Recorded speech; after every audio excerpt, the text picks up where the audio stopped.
ವ್ಯಾಖ್ಯಾಮುದ್ರಾಂ ಕರಸರಸಿಜೈಃ ಪುಸ್ತಕಂ ಶಂಖಚಕ್ರೆ ಬಿಭ್ರದ್ಭಿನ್ನಸ್ಫಟಿಕರುಚಿರೆ ಪುಂಡರೀಕೆ ನಿಷಣ್ಣಃ ಮ್ಲಾನಶ್ರೈರಮೃತವಿಶದೈರಂಶಭಿಪ್ಲಾವಯನ್ ಮಾಂ ಆವಿರ್ಭೂಯಾದನಗಮಹಿಮಾ ಮಾನಸೇ ವಾಗಧೀಶಃ ನಮಸ್ತೆ ಪ್ರಾಣೇಶ ಪ್ರಾಣತವಿಭವಾಯಾವನಿಮಗಾಃ ನಮಃ ಸ್ವಾಮಿನ್ ರಾಮಪ್ರಿಯತಮ ಹನುಮನ್ ಗುರುಗುಣ ನಮಸ್ತುಭ್ಯಂ ಭೀಮಪ್ರಬಲತಮ ಕೃಷ್ಣೇಷ್ಟ ಭಗವನ್ ನಮಃ ಶ್ರೀಮನ್ಮಧ್ವಪ್ರದಿಶ ಸುದೃಶನ್ನೋ ಜಯ ಜಯ ಶ್ರೀಗುರುಭ್ಯೋ ನಮಃ. ನಾರಾಯಣಂ ಸುರಗುರುಂ ಜಗದೇಕನಾಥಂ ಭಕ್ತಪ್ರಿಯಂ ಸಕಲಲೋಕನಮಸ್ಕೃತಂ ಚ ತ್ರೈಗುಣ್ಯವರ್ಜಿತಮಜಂ ವಿಭುಮಾದ್ಯಮೀಶಂ ವಂದೇ ಭವಗ್ನಂ ಅಮರಾಸುರಸಿದ್ಧವಂದ್ಯಂ. ನಾರಾಯಣಂ ನಮಸ್ಕೃತ್ಯ ನರಂ ಚೈವ ನರೋತ್ತಮಂ ದೇವೀಂ ಸರಸ್ವತೀಂ ವ್ಯಾಸಂ ತತೋ ಜಯಮುದೀರೇ. ಮಹಾಭಾರತದ ಚಿಂತಕರಿಗೆ ವಂದನೆಗಳು. ವಿದುರ ರಾತ್ರಿ ನಿದ್ದೆ ಬಾರದ ಧೃತರಾಷ್ಟ್ರನಿಗೆ ಅನೇಕ ಶಾಸ್ತ್ರ ನೀತಿಗಳನ್ನು ಉಪದೇಶ ಮಾಡುತ್ತಾ ಇದ್ದಾನೆ. ಅದರಲ್ಲಿ ಒಂದು ಬಹಳ ಸುಂದರವಾದ ಅನೇಕ ಮುಖಗಳಲ್ಲಿ ತೆರೆದುಕೊಳ್ಳುವ ತುಂಬ ಸೊಗಸಾದ ಒಂದು ಗುಟ್ಟು. ಏಕಯಾ ದ್ವೇ ವಿನಿಶ್ಚಿತ್ಯ ತ್ರೀನ್ ಚತುರ್ಭಿಃ ವಶೇಕುರು ಪಂಚಜಿತ್ವಾ ವಿದಿತ್ವಾ ಷಟ್ ಸಪ್ತಹಿತ್ವಾ ಸುಖೀ ಭವ. ಅದರ ಮತ್ತೊಂದು ಅರ್ಥ, ಮಾಡುವ ಒಂದು ಕರ್ಮತಂತ್ರ, ಕ್ರಿಯಾವಿಧಾನ, ರಾಶಿ ಕೆಲಸಗಳು. ಆ ಕೆಲಸ ಕರ್ಮತಂತ್ರದಲ್ಲಿ, ಕೆಲಸದ ಒಂದು ಹಂದರದಲ್ಲಿ ಎರಡನ್ನು ನಿಶ್ಚಯಿಸಿಕೊಳ್ಳಬೇಕು. ಒಂದು ಕ್ರಿಯೆ, ಅದು ಪ್ರವೃತ್ತವೋ ನಿವೃತ್ತವೋ ಅಂತ. ಮಾಡಿದ ಕೆಲಸ ನನ್ನನ್ನು ಮತ್ತೆ ಮಾಡಿಸಿಕೊಂಡು ದುಡಿಸಿಕೊಂಡು ಮುಂದೆ ಓಡಿಸಿಕೊಂಡು ಹೋಗುತ್ತೋ, ಅಥವಾ ನನ್ನನ್ನು ಬಂಧನದಿಂದ ಸಂಕಲೆಯಿಂದ ಕಳಚಿ ನನ್ನನ್ನು ದಡ ಹಾಯಿಸ್ತದೋ ಅಂತ. ಹೇಗೆ ಅಂದರೆ, ಇವತ್ತು ಕೈಗೆ ಕೆಸರಾಗಿದೆ ಅಂತ ಹೇಳಿ ನಾವು ಇನ್ನಷ್ಟು ಕೆಸರಿನಿಂದ ತೊಳಿಲಿಕ್ಕೆ ಹೋದರೆ, ಎಣ್ಣೆ ಜಿಡ್ಡು ಹಿಡಿದಿದೆ ಅಂತೇಳಿ ಗ್ರೀಸ್ ಹಾಕಿಕೊಂಡು ತೊಳಿತರೆ ಕೂತರೆ ಹೋಗುತ್ತೋ? ಹೋಗುವುದೇ ಇಲ್ಲ. ಹಾಗಾಗಿ ನಮ್ಮ ಇವತ್ತಿನ ಕರ್ಮದ ಜಾಲರಿಗಳು ಹಾಗೆ ಇವೆ. ಒಂದು ಕೆಲಸ, ಅದನ್ನು ಬಿಡ್ಲಿಕ್ಕೋಸ್ಕರ ಮತ್ತೊಂದು ಮಾಡಲಿಕ್ಕೆ ಹೋಗಿ 10 ಕೆಲಸ ಒಟ್ಟಾಗತ್ತೆ. ಏನೋ ಒಂದು ಹೋಗುವಾಗ ದಾರಿಯಲ್ಲಿ ಮೆಟ್ಟಿಕೊಂಡೆವು, ಹಾವು ಸತ್ತಿತು ನಮ್ಮ ಕಾಲಿಗೆ ಸಿಲುಕಿ. ಅದಕ್ಕೋಸ್ಕರ ಇನ್ನು ನಾಗ ಸಂಸ್ಕಾರ, ಸರ್ಪ ಸಂಸ್ಕಾರ, ನಾಗಬಲಿ, ಆಶ್ಲೇಷಂ ಪೂಜೆ, ನಾಗಮಂಡಲ ಎಲ್ಲ ಮಾಡಿಸ್ಲಿಕ್ಕೆ ಹೋಗಿ ಪೂರಾ ತಪ್ಪು ಕೆಲಸವೇ ಆಗಿ, ಗೊತ್ತಿಲ್ಲದವರೇ ಮಾಡಿ, ತಪ್ಪು ಮಂತ್ರಗಳು, ಅಸ್ಥಾನ ಪ್ರಯೋಗಗಳು, ಬೇಡದಿದ್ದ ಕೆಲಸಗಳು, ಒಟ್ಟಾರೆ ದುಡ್ಡು ದಂಡ, ಮಾಡಿದ ಕೆಲಸಗಳಲ್ಲಿ ಆಗುವ 100 ತಪ್ಪುಗಳು ಈ ಯಜಮಾನನಿಗೆ. ಮೆಟ್ಟಿ ಅಂತೂ ಹೋಗಿ ಆಯಿತು, ದೇವರು ಹಾವು ಮೆಟ್ಟಿಸಿದ್ದದಕ್ಕೆ ಕಾಣುತ್ತೆ ಅವನಲ್ಲಿ, ಇನ್ನಷ್ಟು ಪಾಪದ ಮೂಟೆ ಹೊತ್ತುಕೊಳ್ಳು ಅಂತ. ಹೀಗೂ ಆಗಬಹುದು.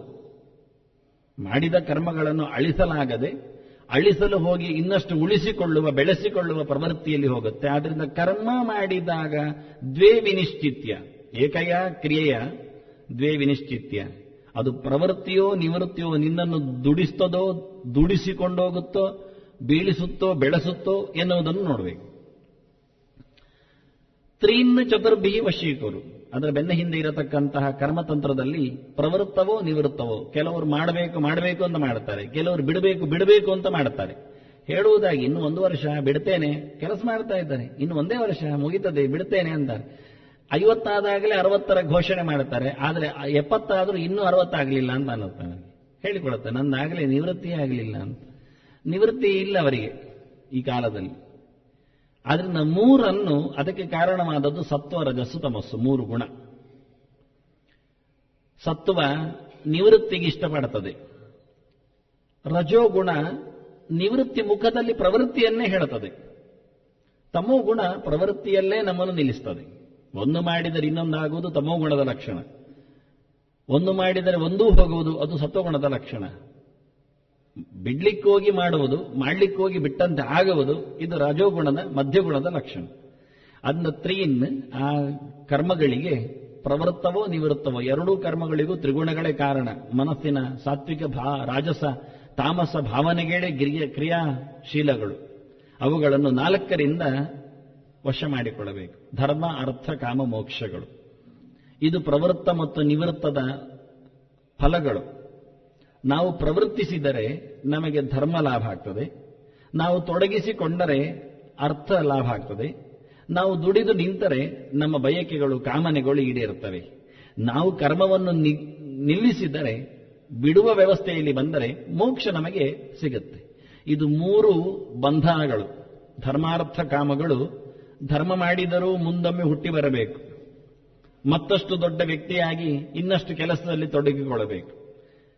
ಶುಚೀನಾಂ ಶ್ರೀಮತಾಂಗೇಹೆ ಯೋಗ ಭ್ರಷ್ಟೋಭಿಜಾಯತೆ ಅಂತ ಹೇಳಿಕೊಂಡು ಮುಂದುವರಿತದೆ ಧರ್ಮದ ಕರ್ಮಗಳು. ಅರ್ಥಪ್ರಧಾನವಾಗಿ ನಿಂತಾಗ ಪ್ರಜಾನುರಾಗಿಯಾಗಿ ಇನ್ನಷ್ಟು ಎತ್ತರದಲ್ಲಿ ಕೀರ್ತಿಯನ್ನು ಪಡಿತಾನೆ. ಬಯಕೆಗಳನ್ನು ಪೂರೈಸಿಕೊಳ್ಳುವುದು ಪ್ರವೃತ್ತಿಯ ಲಕ್ಷಣವೇ, ಪ್ರವೃತ್ತಿ ಕ್ರಿಯೆಯ ಲಕ್ಷಣವೇ. ನಾವು ತೊಡಗುವುದೇ ಅದಕ್ಕೋಸ್ಕರ. ಸ್ವರ್ಗಕ್ಕಾಗಿ ಯಜ್ಞ, ಮಳೆಗಾಗಿ ಹೋಮ, ಉಳಿದ ಆರೋಗ್ಯಕ್ಕಾಗಿ ಇನ್ನಿತರ ಕರ್ಮಾಂಗಗಳು, ಹೀಗೆ ಹೇಳಿಕೊಂಡು. ಆದ್ದರಿಂದ ಚತುರ್ವಿಧ ಪುರುಷಾರ್ಥಗಳನ್ನು ಇಟ್ಟುಕೊಂಡು ನಮಗೆ ಪ್ರವೃತ್ತಿ ಕರ್ಮವೋ ನಿವೃತ್ತಿ ಕರ್ಮ ಬೇಕು ಎಂದು ನೋಡಿಕೊಂಡು ಅದಕ್ಕೆ ಕಾರಣವಾದ ಗುಣಗಳನ್ನು, ಸತ್ವಗುಣ ಯಾವತ್ತು ಮೋಕ್ಷದ ಫಲವನ್ನು ಬಯಸ್ತದೆ, ರಾಜಸ ತಾಮಸ ಎರಡೂ ಗುಣಗಳು ಪ್ರವೃತ್ತಿಯೆಡೆಗೆ ಸಾಗಿಸ್ತವೆ, ದುಡಿಸಿಕೊಳ್ಳುತ್ತದೆ ನಮ್ಮನ್ನು. ಆದ್ದರಿಂದ ಪಂಚಜಿತ್ವ ಅದರಲ್ಲಿ ತುಂಬಿದ್ದು ಇಡೀ ಪ್ರಪಂಚ ಶಬ್ದ ಸ್ಪರ್ಶ ರೂಪರಸ ಗಂಧಗಳು, ತನ್ಮಾತ್ರೆಗಳು, ವಿಷಯಗಳು. ಕರ್ಮಕ್ಕೆ ವಿಷಯ ಯಾವುದು ಕೇಳಿದರೆ ನನ್ನನ್ನು ಹೆಚ್ಚು ಜನರು ನೋಡಲಿ ಅಂತ ಕೆಲವರ ಕರ್ಮ, ಕೆಲವರು ನಮ್ಮನ್ನು ನಾವು ನೋಡಬೇಕು ಅಂತ ನಮ್ಮ ಕರ್ಮ, ಕೆಲವೊಮ್ಮೆ ತೀರ್ಥಯಾತ್ರೆ ಹೋಗುವುದು. ಹೀಗೆ ರೂಪದ ಅಥವಾ ಶಬ್ದದ ಅಥವಾ ಸ್ಪರ್ಶದ ಕೀರ್ತಿ ಕೇಳುವ ಅಥವಾ ತಿನ್ನುವ, ತಿರುಗುವ, ಭೋಗಿಸುವ ಈ ಎಲ್ಲ ವಿಷಯಗಳಿಗೋಸ್ಕರ ಇರುವುದ ಇದೇ ವಿಷಯಗಳು. ಪ್ರಪಂಚ ಅಂದ್ರೆ ಅಷ್ಟೇ. ಪಂಚ ವಿಷಯಗಳಲ್ಲಿ ಇವನ ಪ್ರವೃತ್ತಿ. ನಿವೃತ್ತಿ ಆಗಬೇಕಾದ್ರೆ ರೂಪಕ್ಕೋಸ್ಕರ ಕಣ್ಣು ಮುಚ್ಚಬೇಕು, ಕಿವಿ ಮುಚ್ಚಬೇಕು, ಶಬ್ದವನ್ನು ಕೇಳದ ವಿಷಯ. ಇಂದ್ರಿಯ ಅಗ್ನಿಷು ಜುಕ್ವತಿ ಅಂತ ಕೃಷ್ಣ ಹೇಳಿದ್ದ. ವಿಷಯಗಳ ಹೋಮ, ಇಂದ್ರಿಯಗಳಲ್ಲಿ ಅವುಗಳನ್ನು ಹಾಕಿ ಮುಚ್ಚಿಬಿಡುವುದು. ಯಾವತ್ತೂ ಅವುಗಳು ಮತ್ತೆ ಕೇಳುವಂತಿರಬಾರದು, ಹೊರಗೆ ಓಡಬಾರದು ಇಂದ್ರಿಯಗಳು. ವಿಷಯದ ಸಾಮ್ರಾಜ್ಯದೆಡೆಗೆ ಇಂದ್ರಿಯಗಳು ಹೋಗದಂತೆ ಪಂಚಜಿತ್ವ. ಯಾಕೆ? 6 ತಿಳಿದು ಆಗ್ತದದು, ಷಡ್ವಿಧಿತ್ವ. 6 ಊರ್ಮಿಗಳನ್ನು ತಿಳಿದಾಗ ಗೊತ್ತಾಗುತ್ತೆ ಷಡೂರ್ಮಿಗಳು. ಹುಟ್ಟು ಸಾವುಗಳು ಎನ್ನುವ 2 ದಡದಲ್ಲಿ, ಸಾಗರದಲ್ಲಿ, ಸಂಸಾರ ಸಾಗರದಲ್ಲಿ 6 ಅಲೆಗಳು ಬರ್ತಾ ಇರ್ತವೆ, ನಿಲ್ಲುವುದಿಲ್ಲ ಅದು. ಅದರಲ್ಲಿ ಸಾತ್ವಿಕ ಗುಣದಿಂದ ಪ್ರಭಾವಕ್ಕೆ ಬಿದ್ದದ್ದು 2 ಅಲೆ, ರಾಜಸ ಗುಣದ ಕಥೆಯಿಂದ ಉದ್ಭವಗೊಂಡದ್ದು 2 ಅಲೆ, ತಾಮಸವಾದದ್ದು 2. ಹಸಿವು ಬಾಯಾರಿಕೆ ನಮ್ಮ ದೇಹಕ್ಕೆ ಇರತಕ್ಕಂತಹ ನಿತ್ಯ ಅಲೆಗಳು. ತಿಂದ ತಕ್ಷಣ ಕುಡಿಬೇಕು ಅಂತ ಕಾಣುತ್ತೆ, ಕುಡಿದ ನಂತರ ತಿನ್ನಬೇಕು ಅಂತ ಕಾಣುತ್ತೆ. ಪ್ರತಿನಿತ್ಯವೂ ನಾವು ಅದಕ್ಕೋಸ್ಕರವೇ ಖರ್ಚು ಮಾಡ್ತಾ ಇರ್ತೇವೆ. ಎಲ್ಲರ ಸಂಬಳವು ಹೆಚ್ಚಾಗಬೇಕೆನ್ನುವುದು ತಿನ್ಲಿಕ್ಕೆ ಹೆಚ್ಚಾಗ್ತದೆ ಅಂದ್ರೆ ಅದಕ್ಕೆ ಖರ್ಚಾಗುತ್ತೆ ಅಂದ್ರೆ. ಏನಿದ್ದರೂ 2 ಇಂಚು ನಾಲಿಗೆಗೆ ಎಲ್ಲವೂ ಸ್ವಾಹ, ಮುಗಿದೋಯ್ತು. ಸಣ್ಣ ಕುಂಡ ಎಷ್ಟಿದ್ರೂ ಖಾಲಿ ಆಗುತ್ತದೆ. ಹಾಗಾಗಿ ಹಸಿವು ಬಾಯಾರಿಕೆಗಳು ಭೌತ ದೇಹದ 2 ಅಲೆಗಳು. ಅದು ತಾಮಸವಾದದ್ದು. ದೇಹ ಹುಟ್ಟಿದ್ದೇ ತಾಮಸವಾಗಿ, ತಾಮಸದಿಂದ. ಅದರಿಂದ 2 ತಾಮಸವಾದಂತಹ ಅಲೆಗಳು. ಇನ್ನು ರಾಜಸವಾದದ್ದು ಜರಾವ್ಯಾಧಿಗಳು. ಅದರೊಟ್ಟಿಗೆ ಮತ್ತೆ ಸಾತ್ವಿಕವಾದದ್ದು ಶೋಕಮೋಹಗಳು. ಹೀಗೆ ಒಟ್ಟು 3 ಮುಖದಿಂದ ಮನಸ್ಸು ಸತ್ವ ಅಹಂಕಾರದಿಂದ ಹುಟ್ಟಿ ಬಂದದ್ದು. ಅದರಿಂದ ಮಾನಸವಾದಂತಹ 2 ಅಲೆಗಳು ಶೋಕಮೋಹಗಳು ಸಾತ್ವಿಕವಾಗಿ ವ್ಯವಸ್ಥೆಗೊಳ್ಳುವಂಥದ್ದು. ಮನಸ್ಸಿಗೆ ಯಾವತ್ತು ದುಃಖ, ದುಮ್ಮಾನ, ಅಜ್ಞಾನ, ಗೊತ್ತಿಲ್ಲ, ಹಾಗಾಗಿ ಏನೋ ವ್ಯಾಪಾರಗಳು. ಹೀಗೆ ಪ್ರವೃತ್ತಿಯಲ್ಲಿ ತೊಡಗಿಸಿಕೊಳ್ಳಿಕ್ಕೆ ಈ ಅಲೆಗಳೇ ನಮ್ಮನ್ನು ದೂಡುವಂಥದ್ದು. ಅಲೆಯಲ್ಲಿ ಸಿಕ್ಕಿಬಿದ್ದಾಗ ಎಂದು ಅಲೆಯಿಂದ ಹೊರಗೆ ಬರಲಿಕ್ಕೆ ಆಗುವುದಿಲ್ಲ. ಅಲೆ ದಡಕ್ಕೆ ಬಡಿಯುತ್ತೆ ಎಂದು ಯೋಚನೆ ಮಾಡುತ್ತೆ, ಮತ್ತೆ ನಮ್ಮನ್ನು ಎಳ್ಕೊಂಡು ಮಧ್ಯಕ್ಕೆ ಹಾಕುತ್ತೆ, ಮತ್ತೊಮ್ಮೆ ಎಳೆಯುತ್ತದೆ, ಮತ್ತೊಮ್ಮೆ ಹಾಕ್ತದೆ. ಅದನ್ನ ಅಲೆ ಹುಟ್ಟು ಸಾವುಗಳ ದಡದ ನಡುವೆಯಲ್ಲಿ 6 ಅಲೆಗಳು ಎಂದೂ ನಮ್ಮನ್ನು ನಿಲ್ಲಿಸಲಿಕ್ಕೆ ಬಿಡುವುದಿಲ್ಲ. ರಾಜಸವಾದ ಜರಾವ್ಯಾಧಿಗಳು, ಅನೇಕ ದೇವತೆಗಳ ವಿಚಿತ್ರವಾಗಿರತಕ್ಕಂತಹ ಇಂದ್ರಿಯಗಳಲ್ಲಿ ನಿಂತ ಅಭಿಮಾನಿಗಳ ವ್ಯತ್ಯಾಸಗಳು, ಆಂಶಿಕ ವ್ಯತ್ಯಾಸಗಳು. ಹಾಗಾಗಿ ನಮ್ಮ ಇಂದ್ರಿಯಗಳಿಗೆ ರೋಗ ಬರಲಿಕ್ಕೆ ಕಾರಣವೇ ದೇವತೆಗಳ ಸನ್ನಿಧಾನದಲ್ಲಿ ಏರುಪೇರು. ಕಿವಿ ಕೇಳುವುದಿಲ್ಲ, ಹಾಗಾದರೆ ಎಂಥದೋ ದಿಗ್ದೇವತೆಗಳು ಆಚೀಚೆ ನೋಡ್ತಾ ಇದ್ದಾರೆ ಅಂತ ಅರ್ಥ. ಅವರು ತಮ್ಮ ಶಕ್ತಿಯನ್ನು ಕಡಿಮೆ ಮಾಡಿಕೊಂಡ್ರು ಅಂತ. ಹಾಗೆ ಎಲ್ಲ ಇಂದ್ರಿಯಗಳಲ್ಲಿ ಇರತಕ್ಕ ದೇವತೆಗಳ ಆಂಶಿಕವಾದ ನಿವೃತ್ತಿ, ಅದು ರಾಜಸ ಅಹಂಕಾರದಿಂದ ದೇವತೆಗಳ ಸೃಷ್ಟಿಯಾದ್ರಿಂದ ರಾಜಸವಾದಂತಹ ಅಲೆಗಳು. ಹೀಗೆ 3 ಗುಣದ ಪ್ರಭಾವದಿಂದ ಬಂದ 6 ಊರ್ಮಿಗಳ, ಅದೇ ತಾಪತ್ರಯ ಅಂದ್ರೆ 3 ಜೋಡಿಗಳು. ತಾಪ ತ್ರಯ, 3 ಜೋಡಿ ತಾಪಗಳು. ಹಸಿವು, ಬಾಯಾರಿಕೆ, ಅದು ಆದಿ ಭೌತಿಕವಾದ ತಾಪ.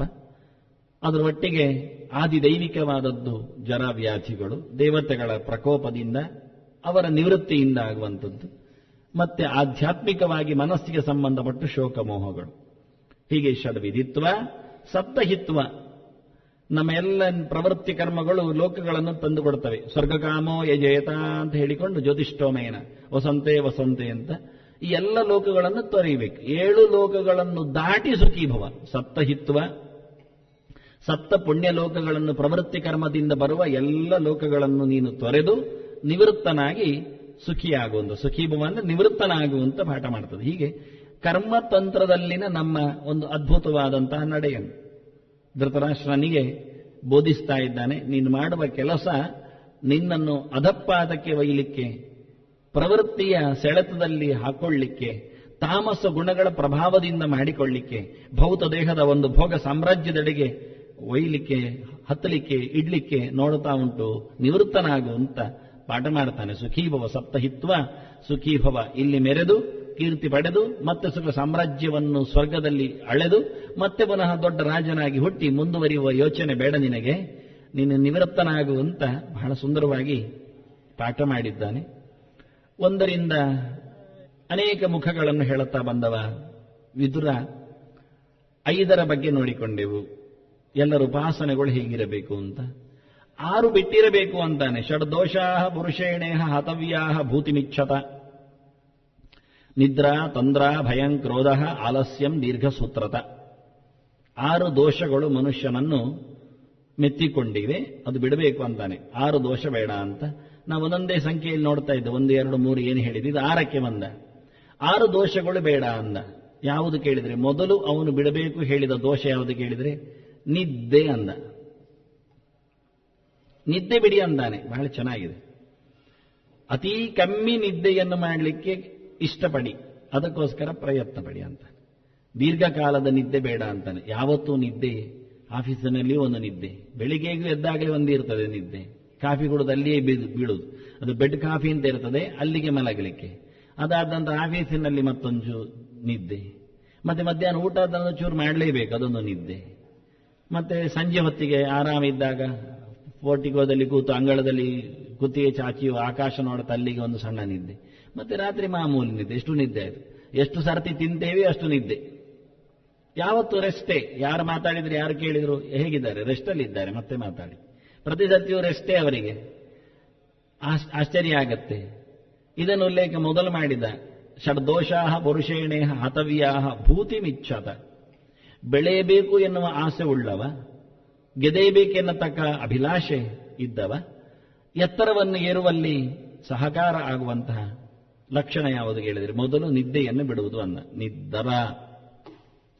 ನಾವು ನಿದ್ದೆ ಬಿಡುತ್ತೇವೆ, ಆದರೆ ಕಣ್ಣು ಕೂರುತ್ತೇವೆ, ಅದು ತಪ್ಪು ಅಂದ. 2ನೇದು ಪ್ರವಚನ ಆಗುವಾಗಲೂ ಇನ್ನೊಂದು ನಿದ್ದೆ ಇರ್ತದೆ, ಅಲ್ಲಿಗೆ ಒಂಚೂರು ಎಂತ ಕಣ್ಣು ಆಲಸ್ಯ ಆದಾಗಾಯ್ತು ಅಂತ. ದೇವಸ್ಥಾನದಲ್ಲಿ ಕೂತಾಗಲಾಗಿ 1-2 ಸುತ್ತು ಬಂದು ಕೂತ್ಕೊಳ್ತಾನೆ, ಕೂತಲ್ಲಿ ಒಂದು ಸಣ್ಣ ನಿದ್ದೆ, ಮತ್ತೆ ಎದ್ದು ಹೋಗ್ತಾನೆ. ಅದು ಕೂತದ್ದು ಯಾಕೆಂದ್ರೆ ಅದು ಆಯಾಸ ಆಗಿದೆ ಸುತ್ತು ಬರುವಾಗ. ಹೀಗೆ ತಂದ್ರ ಅದು ಇಲ್ಲ ಅಂದ. ನಿಧಾನಕ್ಕೆ ಕಣ್ಣು ಕೂರುವಂಥದ್ದು, ಬೆಲ್ಲ ತೂಗುವಂಥದ್ದು, ಅದು ಯಾವುದು ಮಾಡಲಿಕ್ಕಿಲ್ಲ ಅಂದ. ಆನಂತರ 3ನೇದ್ದು ಬಿಡಬೇಕಾದ್ದು ದೋಷ ಭಯಂ ಅಂದ. ಹೆದರಿಕೆ. ಯಾಕೆ ಹೆದರುವುದು ಅಂದ. ಹೌದಲ್ಲ, ಸಾಯ್ತೇವೆ, ಸಾಯ್ಲಿಯ್ಯ ಅಂದ.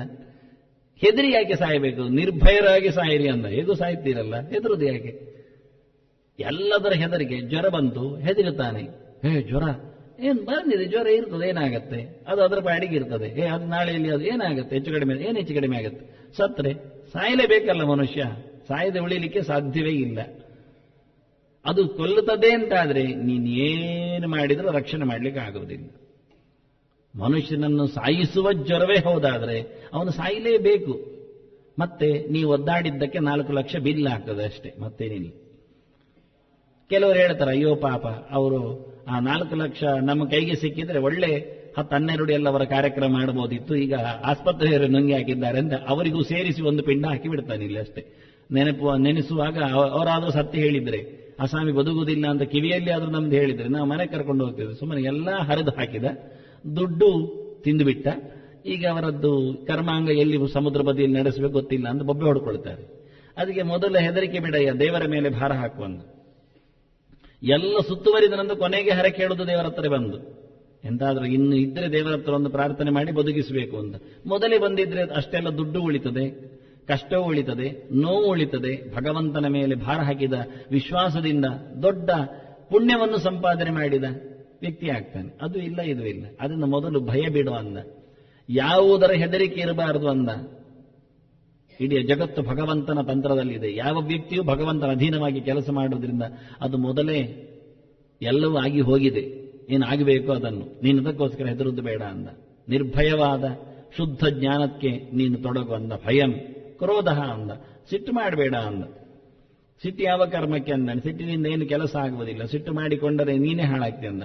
ಭಯದಿಂದ ಹೇಗೆ ಮನುಷ್ಯನ ಭಾವನೆಗಳು ಸಾಯ್ತಾವೋ, ದೇಹದಲ್ಲಿ ಏರುಪೇರಾಗುತ್ತೋ, ಹಾಗೆ ಸಿಟ್ಟಿನಿಂದಲೂ ಮನುಷ್ಯನ ಒಳಗಿರತಕ್ಕಂಥ ಅನೇಕ ಕೋಶಗಳು, ಜೀವಕೋಶಗಳು ಅದು ಸಾಯ್ತವೆ, ಹಾಳಾಗಿ ಹೋಗ್ತವೆ. ಅವನ ಶಕ್ತಿ ಉಡುಗಿ ಹೋಗುತ್ತೆ. ಅದನ್ನು ಸಿಟ್ಟು ಬೇಡ ಅಂದ. ಸಿಟ್ಟಿನಿಂದ ಮನಸ್ಸಿನ ಸ್ಥೈರ್ಯ, ಸ್ಥಿಮಿತ ಅದು ತಪ್ಪಿ ಹೋಗುತ್ತೆ. ಅದರಿಂದ ತಪ್ಪುಗಾರನಾಗ್ತಾನೆ, ಹೆಚ್ಚು ಕಡಿಮೆ ಆಗುತ್ತೆ ಅಂತಾನೆ. ಕೃಷ್ಣ ದೀರ್ಘವಾದ ಪ್ರೋಸೆಸ್ ಹೇಳಿದ್ದ. ಕಾಮಾತ್ ಕ್ರೋಧೋ ಬಿಜಾಯತೆ, ಕ್ರೋಧಾತ್ ಭವತಿ ಸಮೋಹ, ಸಮೋಹಾತ್ ಸ್ಮೃತಿವಿಭ್ರಮ, ಸ್ಮೃತಿಭ್ರಂಶಾತ್ ಬುದ್ಧಿನಾಶ, ಬುದ್ಧಿನಾಶಾತ್ ಪ್ರಣಶ್ಯತಿ ಅಂತ. ಕ್ರೋಧ ಏನು ಮಾಡುತ್ತೆ ಅಂದ್ರೆ ಅದು ಮುಂದುವರಿದು ಇನ್ನೇನೇನೋ ಸೃಷ್ಟಿ ಮಾಡಿಸಿ ಕೊನೆಗೆ ಇವನನ್ನೇ ಕಬಳಿಸಿ ಇಲ್ಲ ಅಂತ ಮಾಡಿಬಿಡ್ತಾರೆ. ಆದ್ರಿಂದ ನಿದ್ರಾ ತಂದ್ರ ಭಯಂ ಕ್ರೋಧ ಆಲಸ್ಯಂ. ಇನ್ನೂ ಒಂದು ಬಿಡಬೇಕಾದ ದೋಷ ಹೇಳುತ್ತಾನೆ, ಆಲಸ್ಯ, ಸೋಮಾರಿತನ ಅಂತಾನೆ. ಮಾಡಿದ್ರೆ ಆಯ್ತು ಅಷ್ಟೇ, ಮುಂದೂಡುವ ವ್ಯವಸ್ಥೆಗೋಸ್ಕರ ಬೇಡ ಅಂತ ಹೇಳಿ ಪ್ರತಿಯೊಂದಕ್ಕೂ ದಿವ್ಯ ಸೋಮಾರಿತನ. ಸೋಮಾರಿಗಳು ಅಂದಾಗ ನನಗೆ ಸುಂದರವಾದ ಒಂದು ಸಣ್ಣ ಕಥೆ ನೆನಪಾಗತ್ತೆ. ಸೋಮಾರಿಗಳದ್ದೇ ಒಂದು ಸಭೆ ಆಯ್ತಂತೆ. ಎಲ್ಲ ಕೂತಿದ್ದಾರೆ ಸೋಮಾರಿಗಳು. ಆಗ ಅದನ್ನು ಅಂದ್ರೆ ಎಲ್ಲ ಸಭೆ ಮಾಡುವವರು ಇರ್ತಾರೆ, ಸ್ಪಾನ್ಸರ್ಸು, ಅದಕ್ಕೆ ಆಯೋಜಕರು, ಎಲ್ಲ ಜಾತಿಯವರು ಇರ್ತಾರೆ. ಅದರಿಂದ ಅವರೊಂದು ಕಪ್ಪು ತಂದ್ರು, ನೋಡಿದ್ರು ಎಲ್ಲ, ಇದು ಅತೀ ದೊಡ್ಡ ಸೋಮಾರಿಗೆ ಕೊಡಬೇಕಾದ ಪ್ರಶಸ್ತಿ, ಇದು ಕಪ್ಪು. ನೀವಿಷ್ಟು ಜನ ಬಂದದ್ದು ನೋಡಿದ್ರೆ ಯಾರಿಗೆ ಕೊಡೋದು ನನಗೆ ಗೊತ್ತಾಗ್ತಾ ಇಲ್ಲ. ನೀವೇ ತೀರ್ಮಾನ ಮಾಡಿಕೊಂಡು ನಿಮ್ಮಲ್ಲಿ ಯಾರು ದೊಡ್ಡ ಸೋಮಾರಿಗಳು ಅವರಿದನ್ನು ಪಡಿಬೇಕು ಅಂತ ಹೇಳಿ ಟೇಬಲ್ ಮೇಲೆ ಕೂಕರಿಸಿದ. ಒಂದೊಂದೇ ಜನರು ವೇದಿಕೆಗೆ ಬರ್ಲಿಕ್ಕೆ ಶುರು ಮಾಡಿದ್ರು, ಎಲ್ಲ ಬರ್ಲಿಕ್ಕೆ ಶುರು ಮಾಡಿದ್ರು. ಎಲ್ಲ ಬಂದಾಗ ಇವ ಕಪ್ಪಿ ಎತ್ತಿಕೊಂಡು ನಿಂತ. ಒಂದು ನಿಮಿಷ ನಿಲ್ಲಿ ಅಂದ. ಎಂತ ಕೆಳಗೆ ನೋಡಿದ್ರೆ ಒಬ್ಬ ಬದಿಯಲ್ಲಿ ಕೂತಿದ್ದಾನೆ. ತಗೊಂಡೋಗಿ ಅವನ ಹತ್ರ ಕಪ್ಪು ಕೊಡ್ತಾರೆ. ನೀನು ಯಾಕೆ ಬರಲಿಲ್ಲ ಅಂತ. ಯಾರು ಬರ್ತಾರೆ ಕಪ್ಪಿಗೆ ಅಂದ. ಹಂಗಾರೆ ನೀನೇ ನಿಜವಾದ ದೊಡ್ಡ ಸೋಮಾರಿ ಅಂತ ಹೇಳಿ. ಇದು ನಾನು ಕತೆ ಹೇಳಿದ್ದು ಯಾಕೆಂದ್ರೆ ನಮ್ಮ ಹತ್ತಿರ ಒಂದು ಕಪ್ಪುಗಳಲ್ಲ, ಇಂತಹ ಸುವರ್ಣಮಯವಾದ, ಅಂದ್ರೆ ವರ್ಣ ಅಂದ್ರೆ ಅಕ್ಷರ, ಸು ಅಂದ್ರೆ ಶೋಭನ, ನಮ್ಮನ್ನು ಉದ್ಧಾರಗೊಳಿಸುವ ಸುವರ್ಣಮಯವಾದ ಅನಂತ ರಾಶಿ ಮಾತುಗಳು, ಶಾಸ್ತ್ರಗಳಿವೆ. ಈ ಕಪ್ಪುಗಳು ಕಾಯ್ತಾ ಇವೆ ಯಾರಿದನ್ನು ಪಡೆಯಬೇಕು ಅಂತ. ಅವರಾದ್ರೂ ಕೆಲವರು ವೇದಿಕೆಗಾದ್ರೂ ಬಂದರು. ನಾವಿಲ್ಲಿ ಎಲ್ಲರೂ ವೇದಿಕೆ ಹತ್ತಿರವೇ ಬರುವುದಿಲ್ಲ. ಯಾಕೆ? ಸಭೆಗಾದ್ರೂ ಅವರು ಬಂದಿದ್ರು, ನಾವು ಸಭೆಗೆ ಬರುವುದಿಲ್ಲ. ಬಂದ್ರೆ ಕಪ್ಪಿಗೆ ಬರಬೇಕಲ್ಲ. ಅದನ್ನ ಸಭೆಗೆ ತೋರಿಸಿದ ಸೋಮಾರಿಗಳು ನಾವಿವತ್ತು. ನಾನು ಸತ್ಯ ಹೇಳುತ್ತೇನೆ. ಚಿಂತನೆಗೆ ಮೊರೆಯೇ ಹಾಕದ, ಕೇಳಿದ್ರೆ ಅಯ್ಯೋ ಏನಾದ್ರೂ ಪರಿಣಾಮ ಆಗತ್ತೆ. ಅವ್ರು ಹೇಳೋದು ಪರಿಣಾಮ ಆದ್ರೆ ಹಾಗೆ ಬದುಕಬೇಕಾಗತ್ತೆ. ಬದುಕಲಿಕ್ಕೆ ಆಗದೇ ಇದ್ದಾಗ ಅದಕ್ಕೆ ಮೋಸ ಮಾಡಿದೆ ಅಂತ ಅನಿಸ್ತದೆ. ಅದರಿಂದ ಕೇಳುವುದೇ ಬೇಡ ಅಂದ್ರೆ ಮುಗೀತಾ ಇಲ್ವಾ? ಎಷ್ಟು ಚೆನ್ನಾಗಿದೆ, ಬಹಳ ಚೆನ್ನಾಗಿದೆ. ಈ ರೀತಿಯಾದ ಒಂದು ದಿವ್ಯ ಆಲಸ್ಯ ನಮ್ಮಲ್ಲಿ ಕೂತಿದೆ. ಅದನ್ನು ಮೊದಲು ಬಿಡಬೇಕು ಅಂತ ದೋಷ ಲೆಕ್ಕ ಹಾಕಿದೆ. 6 ದೋಷ, 1000 ದೋಷ ಇರಬಹುದು ಮನುಷ್ಯನಲ್ಲಿ, ಲೆಕ್ಕ ಹಾಕದೆ ಅವು ಗುರುತಿಸಿದ ದೋಷ ನೋಡಿ. ಸಹಜವಾಗಿ ಮನುಷ್ಯನ ಏಳಿಗೆಗೆ ಬಾಧಕವಾದ 6 ಕೆಟ್ಟ ಗುಣಗಳನ್ನು ಎತ್ತಿ ಹೇಳುತ್ತಾ ಇದ್ದಾನೆ. ಕೊನೆಗೊಂದು ಹೇಳಿದ ದೀರ್ಘಸೂತ್ರದ ಅಂತ, ತಡ ಮಾಡುವುದು ಅಂತ. ಆಲಸ್ಯ ಸೋಮಾರಿತನವೇ, ಮಾಡುವುದೇ ಇಲ್ಲ. ದೀರ್ಘಸೂತ್ರದ ಅಂದ್ರೆ ತಡ ಮಾಡುವುದು. ಬೇಗ ಮಾಡಲಿಕ್ಕಿತ್ತು, ನಾಳೆ ಮಾಡುವ, ಮತ್ತೆ ಮಾಡುವ, ಇನ್ಯಾವಾಗೋ ಮಾಡುವ, ಪೋಸ್ಟ್ಪೋನಿಂಗ್, ಮುಂದುವರಿಸುವುದು. ಆದಷ್ಟು ತಡ ಮಾಡಿ ಕೊನೆಗೆ ಮಾಡದ ಉಪಾಯ ಇಲ್ಲ ಅಂತ ಅನಿವಾರ್ಯವಾಗಿ ಬೈದುಕೊಂಡು ಮುಗಿಸಿ, ಇದನ್ನು ಒಂದು ದೋಷದಲ್ಲಿಟ್ಟುಕೊಂಡು ಒಟ್ಟು 6 ಮನುಷ್ಯನಲ್ಲಿ ಇರಬಹುದಾದ, ಇರುತ್ತಿರುವ, ಎಲ್ಲರಲ್ಲಿ ಎಲ್ಲೋ ಇರಬೇಕು ಅಂತಿಲ್ಲ, ಒಬ್ಬೊಬ್ಬರಲ್ಲಿ ಒಂದೊಂದು ಇರುತ್ತದೆ ಕೆಲವೊಮ್ಮೆ. ಅದು ಅಷ್ಟು ಸಹ ಬಿಡಬೇಕು ಅಂದ. 6 ಬಿಟ್ಟದ್ದಕ್ಕೆ ಯಾರು ಹಿಡಿಬೇಕಲ್ಲ, ಮತ್ತೆ ಆ ಜಾಗ ಖಾಲಿ ಆಯ್ತಲ್ಲ. ಹೌದು, ಇವರು ಹೇಳಿದ ನಂತರ ಇವರು ಹೇಳಿದ ಅಂತ ಹೇಳಿ ಒಂದು ದೋಷವನ್ನು ಬಿಟ್ಟೆವು, ಅಲ್ಲಿ ಸಿಕ್ಕಿಸ್ಬೇಕೇನಾದ್ರು. ಬಿಡಬೇಕಾದ್ರೆ ನಮ್ಮದು ಬಾಲಿಶ ಪ್ರಜ್ಞೆ, ಇನ್ನೊಂದೇನಾದ್ರೂ ಹಿಡಿಬೇಕು. ಅದಕ್ಕೆ ಹೇಳಿದ್ರೆ ಷಡೇವ ಹಿ ಗುಣ ಪುಂಸಾಂ ನಹಾತವ್ಯಾಹ ಕದಾಚನ ಅಂತಾನೆ. 6 ಗುಣಗಳನ್ನು ಹಿಡಿಲಿಕ್ಕೆ ಉಂಟು ಅಂದಾನೆ. ಸತ್ಯಂ, ದಾನಂ, ಅನಾಲಸ್ಯಂ, ಅನಸೂಯ, ಕ್ಷಮ, ಧೃತಿ. ಇದು 6 ಗುಣಗಳು ಹಿಡಿಬೇಕಾದ್ದು ಅಂದ. ಮನುಷ್ಯನ ಬದುಕಿನಲ್ಲಿ ಇರಬೇಕಾದ 6 ಗುಣಗಳು. ಒಂದು ಸತ್ಯ ಅಂದ ಮೊದಲಿಗೆ, ಬಹಳ ಸುಂದರವಾಗಿ ಹೇಳುತ್ತಾನೆ. ಯಾಕೆಂದ್ರೆ ಮುಂದೆ ಅನೃತವನ್ನು ಹೇಳುವಾಗ ಹೇಳ್ದ ಪುರುಷಸ್ಯ ಅನೃತಂ ಮಲಂ ಅಂತಾನೆ. ಸತ್ಯ ಹೇಳಲಿಕ್ಕೆ ಕಾರಣವ ಅನೇಕ ಮಲಗಳ ಬಗ್ಗೆ ಮಾತಾಡ್ತಾ ಬಂದ. ನೆಲಕ್ಕೆ ಏನು ಮಲ ಆಗತ್ತೆ? ಅನಾಮ್ನಾಯ ವೇದಾಹ ಮೂಲಾಹ ಅನಾಮ್ನಾಯ ಮಲಾಹ ವೇದಾಹ ಅಂತಾನೆ. ವೇದಗಳು ಅದು ಮಲ ಆಗ್ತವೆ ಅಂತ. ಯಾವಾಗ ಅಂದ್ರೆ ಅನಾಮ್ನಾಯ ಅಂತ. ಅನಾಮ್ನಾಯ ಮಲ ಅಂದ್ರೆ ಅರ್ಥ ಆಗುವುದಿಲ್ಲ ವಾಸ್ತವ. ಆಮ್ನಾಯ ಅಂದ್ರೆ ವೇದ, ಅನಾಮ್ನಾಯ ಅಂದ್ರೆ ವೇದ ಅಲ್ಲ. ವೇದ ಅಲ್ಲ ವೇದ ಅಂದ್ರೆ ಅರ್ಥ ಆಗುವುದಿಲ್ಲ ಸಹಜವಾಗಿ. ಅದಕ್ಕೆ ಮಾದರಾಜರು ಮನೈ ಅಭ್ಯಾಸೆ ಅಂತ ಧಾತು ಬರೆದು ತೋರಿಸ್ತಾರಷ್ಟೇ. ಮನಾ ಅಭ್ಯಾಸ ಅಂತ ಧಾತುವುದು ಓದುವುದು ಅಂತ ಅರ್ಥ. ಅನಾಮ್ನಾಯ ಅಂದ್ರೆ ಓದದಿರುವುದು ಅಂತ. ವೇದಕ್ಕೆ ಏನು ಮಲ ಕೇಳಿದ್ರೆ ಓದದಿರುವುದೇ ವೇದದ ಮಲ. ಅಷ್ಟು ದೊಡ್ಡ ವೇದ ವಿದ್ಯೆ ರಾಶಿ ನಮ್ಮ ಕೈಗೆ ಸಿಗುತ್ತೆ. ನಾವು ಅದನ್ನು ಓದದೆ ಬದಿಗೆ ಹಾಕಿದ್ರೆ ಅದು ಹಾಳಾಗಿ ಹೋಗುತ್ತೆ, ತುಕ್ಕು ಹಿಡಿದು ಹೋಗ್ತದೆ, ಕೆಲಸಕ್ಕೆ ಬರುವುದಿಲ್ಲ, ಅದು ನಮಗೆ ಫಲವನ್ನು ನೀಡುವುದಿಲ್ಲ. ಅದರಿಂದ ಪ್ರತಿನಿತ್ಯ ಪಾರಾಯಣದಲ್ಲಿ ಇಟ್ಟುಕೊಂಡಾಗ ವೇದ ನಮಗೆ ಸಿದ್ಧಿಯನ್ನು ಕೊಡ್ತದೆ ಅನ್ನುವುದನ್ನು ಹೇಳಿಕೊಟ್ರು ಅವರು. ಹಾಗೆ ಅನಾಮನಾಯ ಫಲ ವೇದಾಹ ಅಂತ ಹೇಳುತ್ತಾ ಪುರುಷಸ್ಯ ಅನೃತಂ ಮಲಂ ಅಂದ್ರು. ಮನುಷ್ಯನಿಗೆ ಯಾವುದು ಮಲ ಕೇಳಿದ್ರೆ, ಮನುಷ್ಯನ ಬಾಳಿನಲ್ಲಿ ಹೇಸಿಗೆ ಯಾವುದು ಕೇಳಿದರೆ ಮಲ, ಯಾವುದು ಕೇಳಿದರೆ ಹೇಲು, ಯಾವುದು ಕೇಳಿದರೆ ಸುಳ್ಳು ಅಂದ. ಯಾರ ನಾಲಿಗೆಯಲ್ಲಿ ಸುಳ್ಳು ಉಂಟೋ ಅವನ ನಾಲಿಗೆಯಲ್ಲಿ ಹೇಲು ಉಂಟು ಅಂತ ಅರ್ಥ. ಇದ್ರೆ ಹೇಳಿತ್ತು ಪುರುಷಸ್ಯ ಅನೃತಂ ಮಲಂ. ನಮ್ಮ ಬದುಕೇ ನಡೆಯುವುದು ಸುಳ್ಳಿನ ಕೋಟೆಯಲ್ಲಿ. ನೋಡಿ ಹೇಗಿರ್ತದೆ. ಪ್ರತಿಯೊಬ್ಬನದ್ದು ಸಹ ಬದುಕು ಪೂರ್ತಿ ಎಲ್ಲದಕ್ಕೂ ಸುಳ್ಳೆ, ಮೋಸ, ವಂಚನೆ, ಇಬ್ಬಂದಿತನ ಮೊದಲು ಎತ್ತಿ ಹಿಡಿದ ಇವ. ಸತ್ಯ ಎನ್ನುವುದು ಬದುಕಿನಲ್ಲಿ ಒಂದು ದೊಡ್ಡ ಗುಣ ಅಂದ. ಮೇಲಕ್ಕೆ ತೆರಳಬೇಕಾದರೆ, ಮನುಷ್ಯ ಸದ್ಗತಿಯನ್ನು ಪಡಿಬೇಕಾದರೆ ಯಾವತ್ತೂ ಅವನ ಬದುಕಿನಲ್ಲಿ ಸತ್ಯವನ್ನು ಅಳಿಸಬಾರದು. ಅದು ಭಗವಂತ. ಸತ್ಯ ಮೊದ ಹೇಳಿದ ಅದಕ್ಕೆ ಅವನು ಭಗವಂತನ ನೀನು ಯಾವತ್ತೂ ಮರೆಯಬೇಡ ಅಂತ. ಉಣ್ಣುವ ನಾಲಿಗೆಯಲ್ಲಿ ಸುಳ್ಳು ಬರಬಾರದು. ತಿನ್ನುವ ಬದುಕು ಇರುವುದೇ ನಾಲಿಗೆಯಲ್ಲಿ, ಇನ್ನೆಲ್ಲಿಂದಲೂ ಬದುಕಲಿಕ್ಕೆ ಸಾಧ್ಯ ಇಲ್ಲ.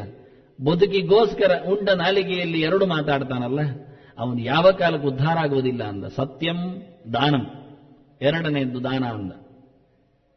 ನೀಡುವುದು ತ್ಯಾಗ.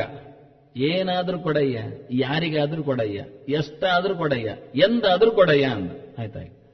ಕಾಲ, ದೇಶ, ಪಾತ್ರ ಎಲ್ಲವನ್ನು ಇಟ್ಟುಕೊಂಡ. ಉತ್ತಮ ಆದರೆ ಉತ್ತಮ, ಮಧ್ಯಮ ಆದರೆ ಮಧ್ಯಮ, ಅಧಮ ಆದರೆ ಅಧಮ ಫಲ. ಆಯ್ತು ತಾನೆ, ಕೊಡು, ಏನಾಯ್ತು. ದಾನ ಮಾಡಲಿಕ್ಕೆ ಕಲಿ ಅಂದ. ಸ್ವತ್ವವನ್ನು ಬಿಟ್ಟುಕೊಡ್ಲಿಕ್ಕೆ ಕಲಿ. ನನಗೆ ಬೇಡ ಎನ್ನುವ ಬದುಕು ನಿನಗಿರಲಿ ಅಂತಾನೆ. ನಮಮ ಬರಬೇಕು, ಅದು ದಾನದ ಲಕ್ಷಣ. ಬೇಡ ನನಗೆ, ಇನ್ನೊಬ್ಬರಿಗಿರಲಿ, ಅದಕ್ಕಿಂತ ಉಪಕಾರ ಅವರಿಗೆ ಆಗತ್ತೆ, ಆದ್ರೆ ಹೋಗ್ಕೊಳ್ಳಿ ಅಂತ.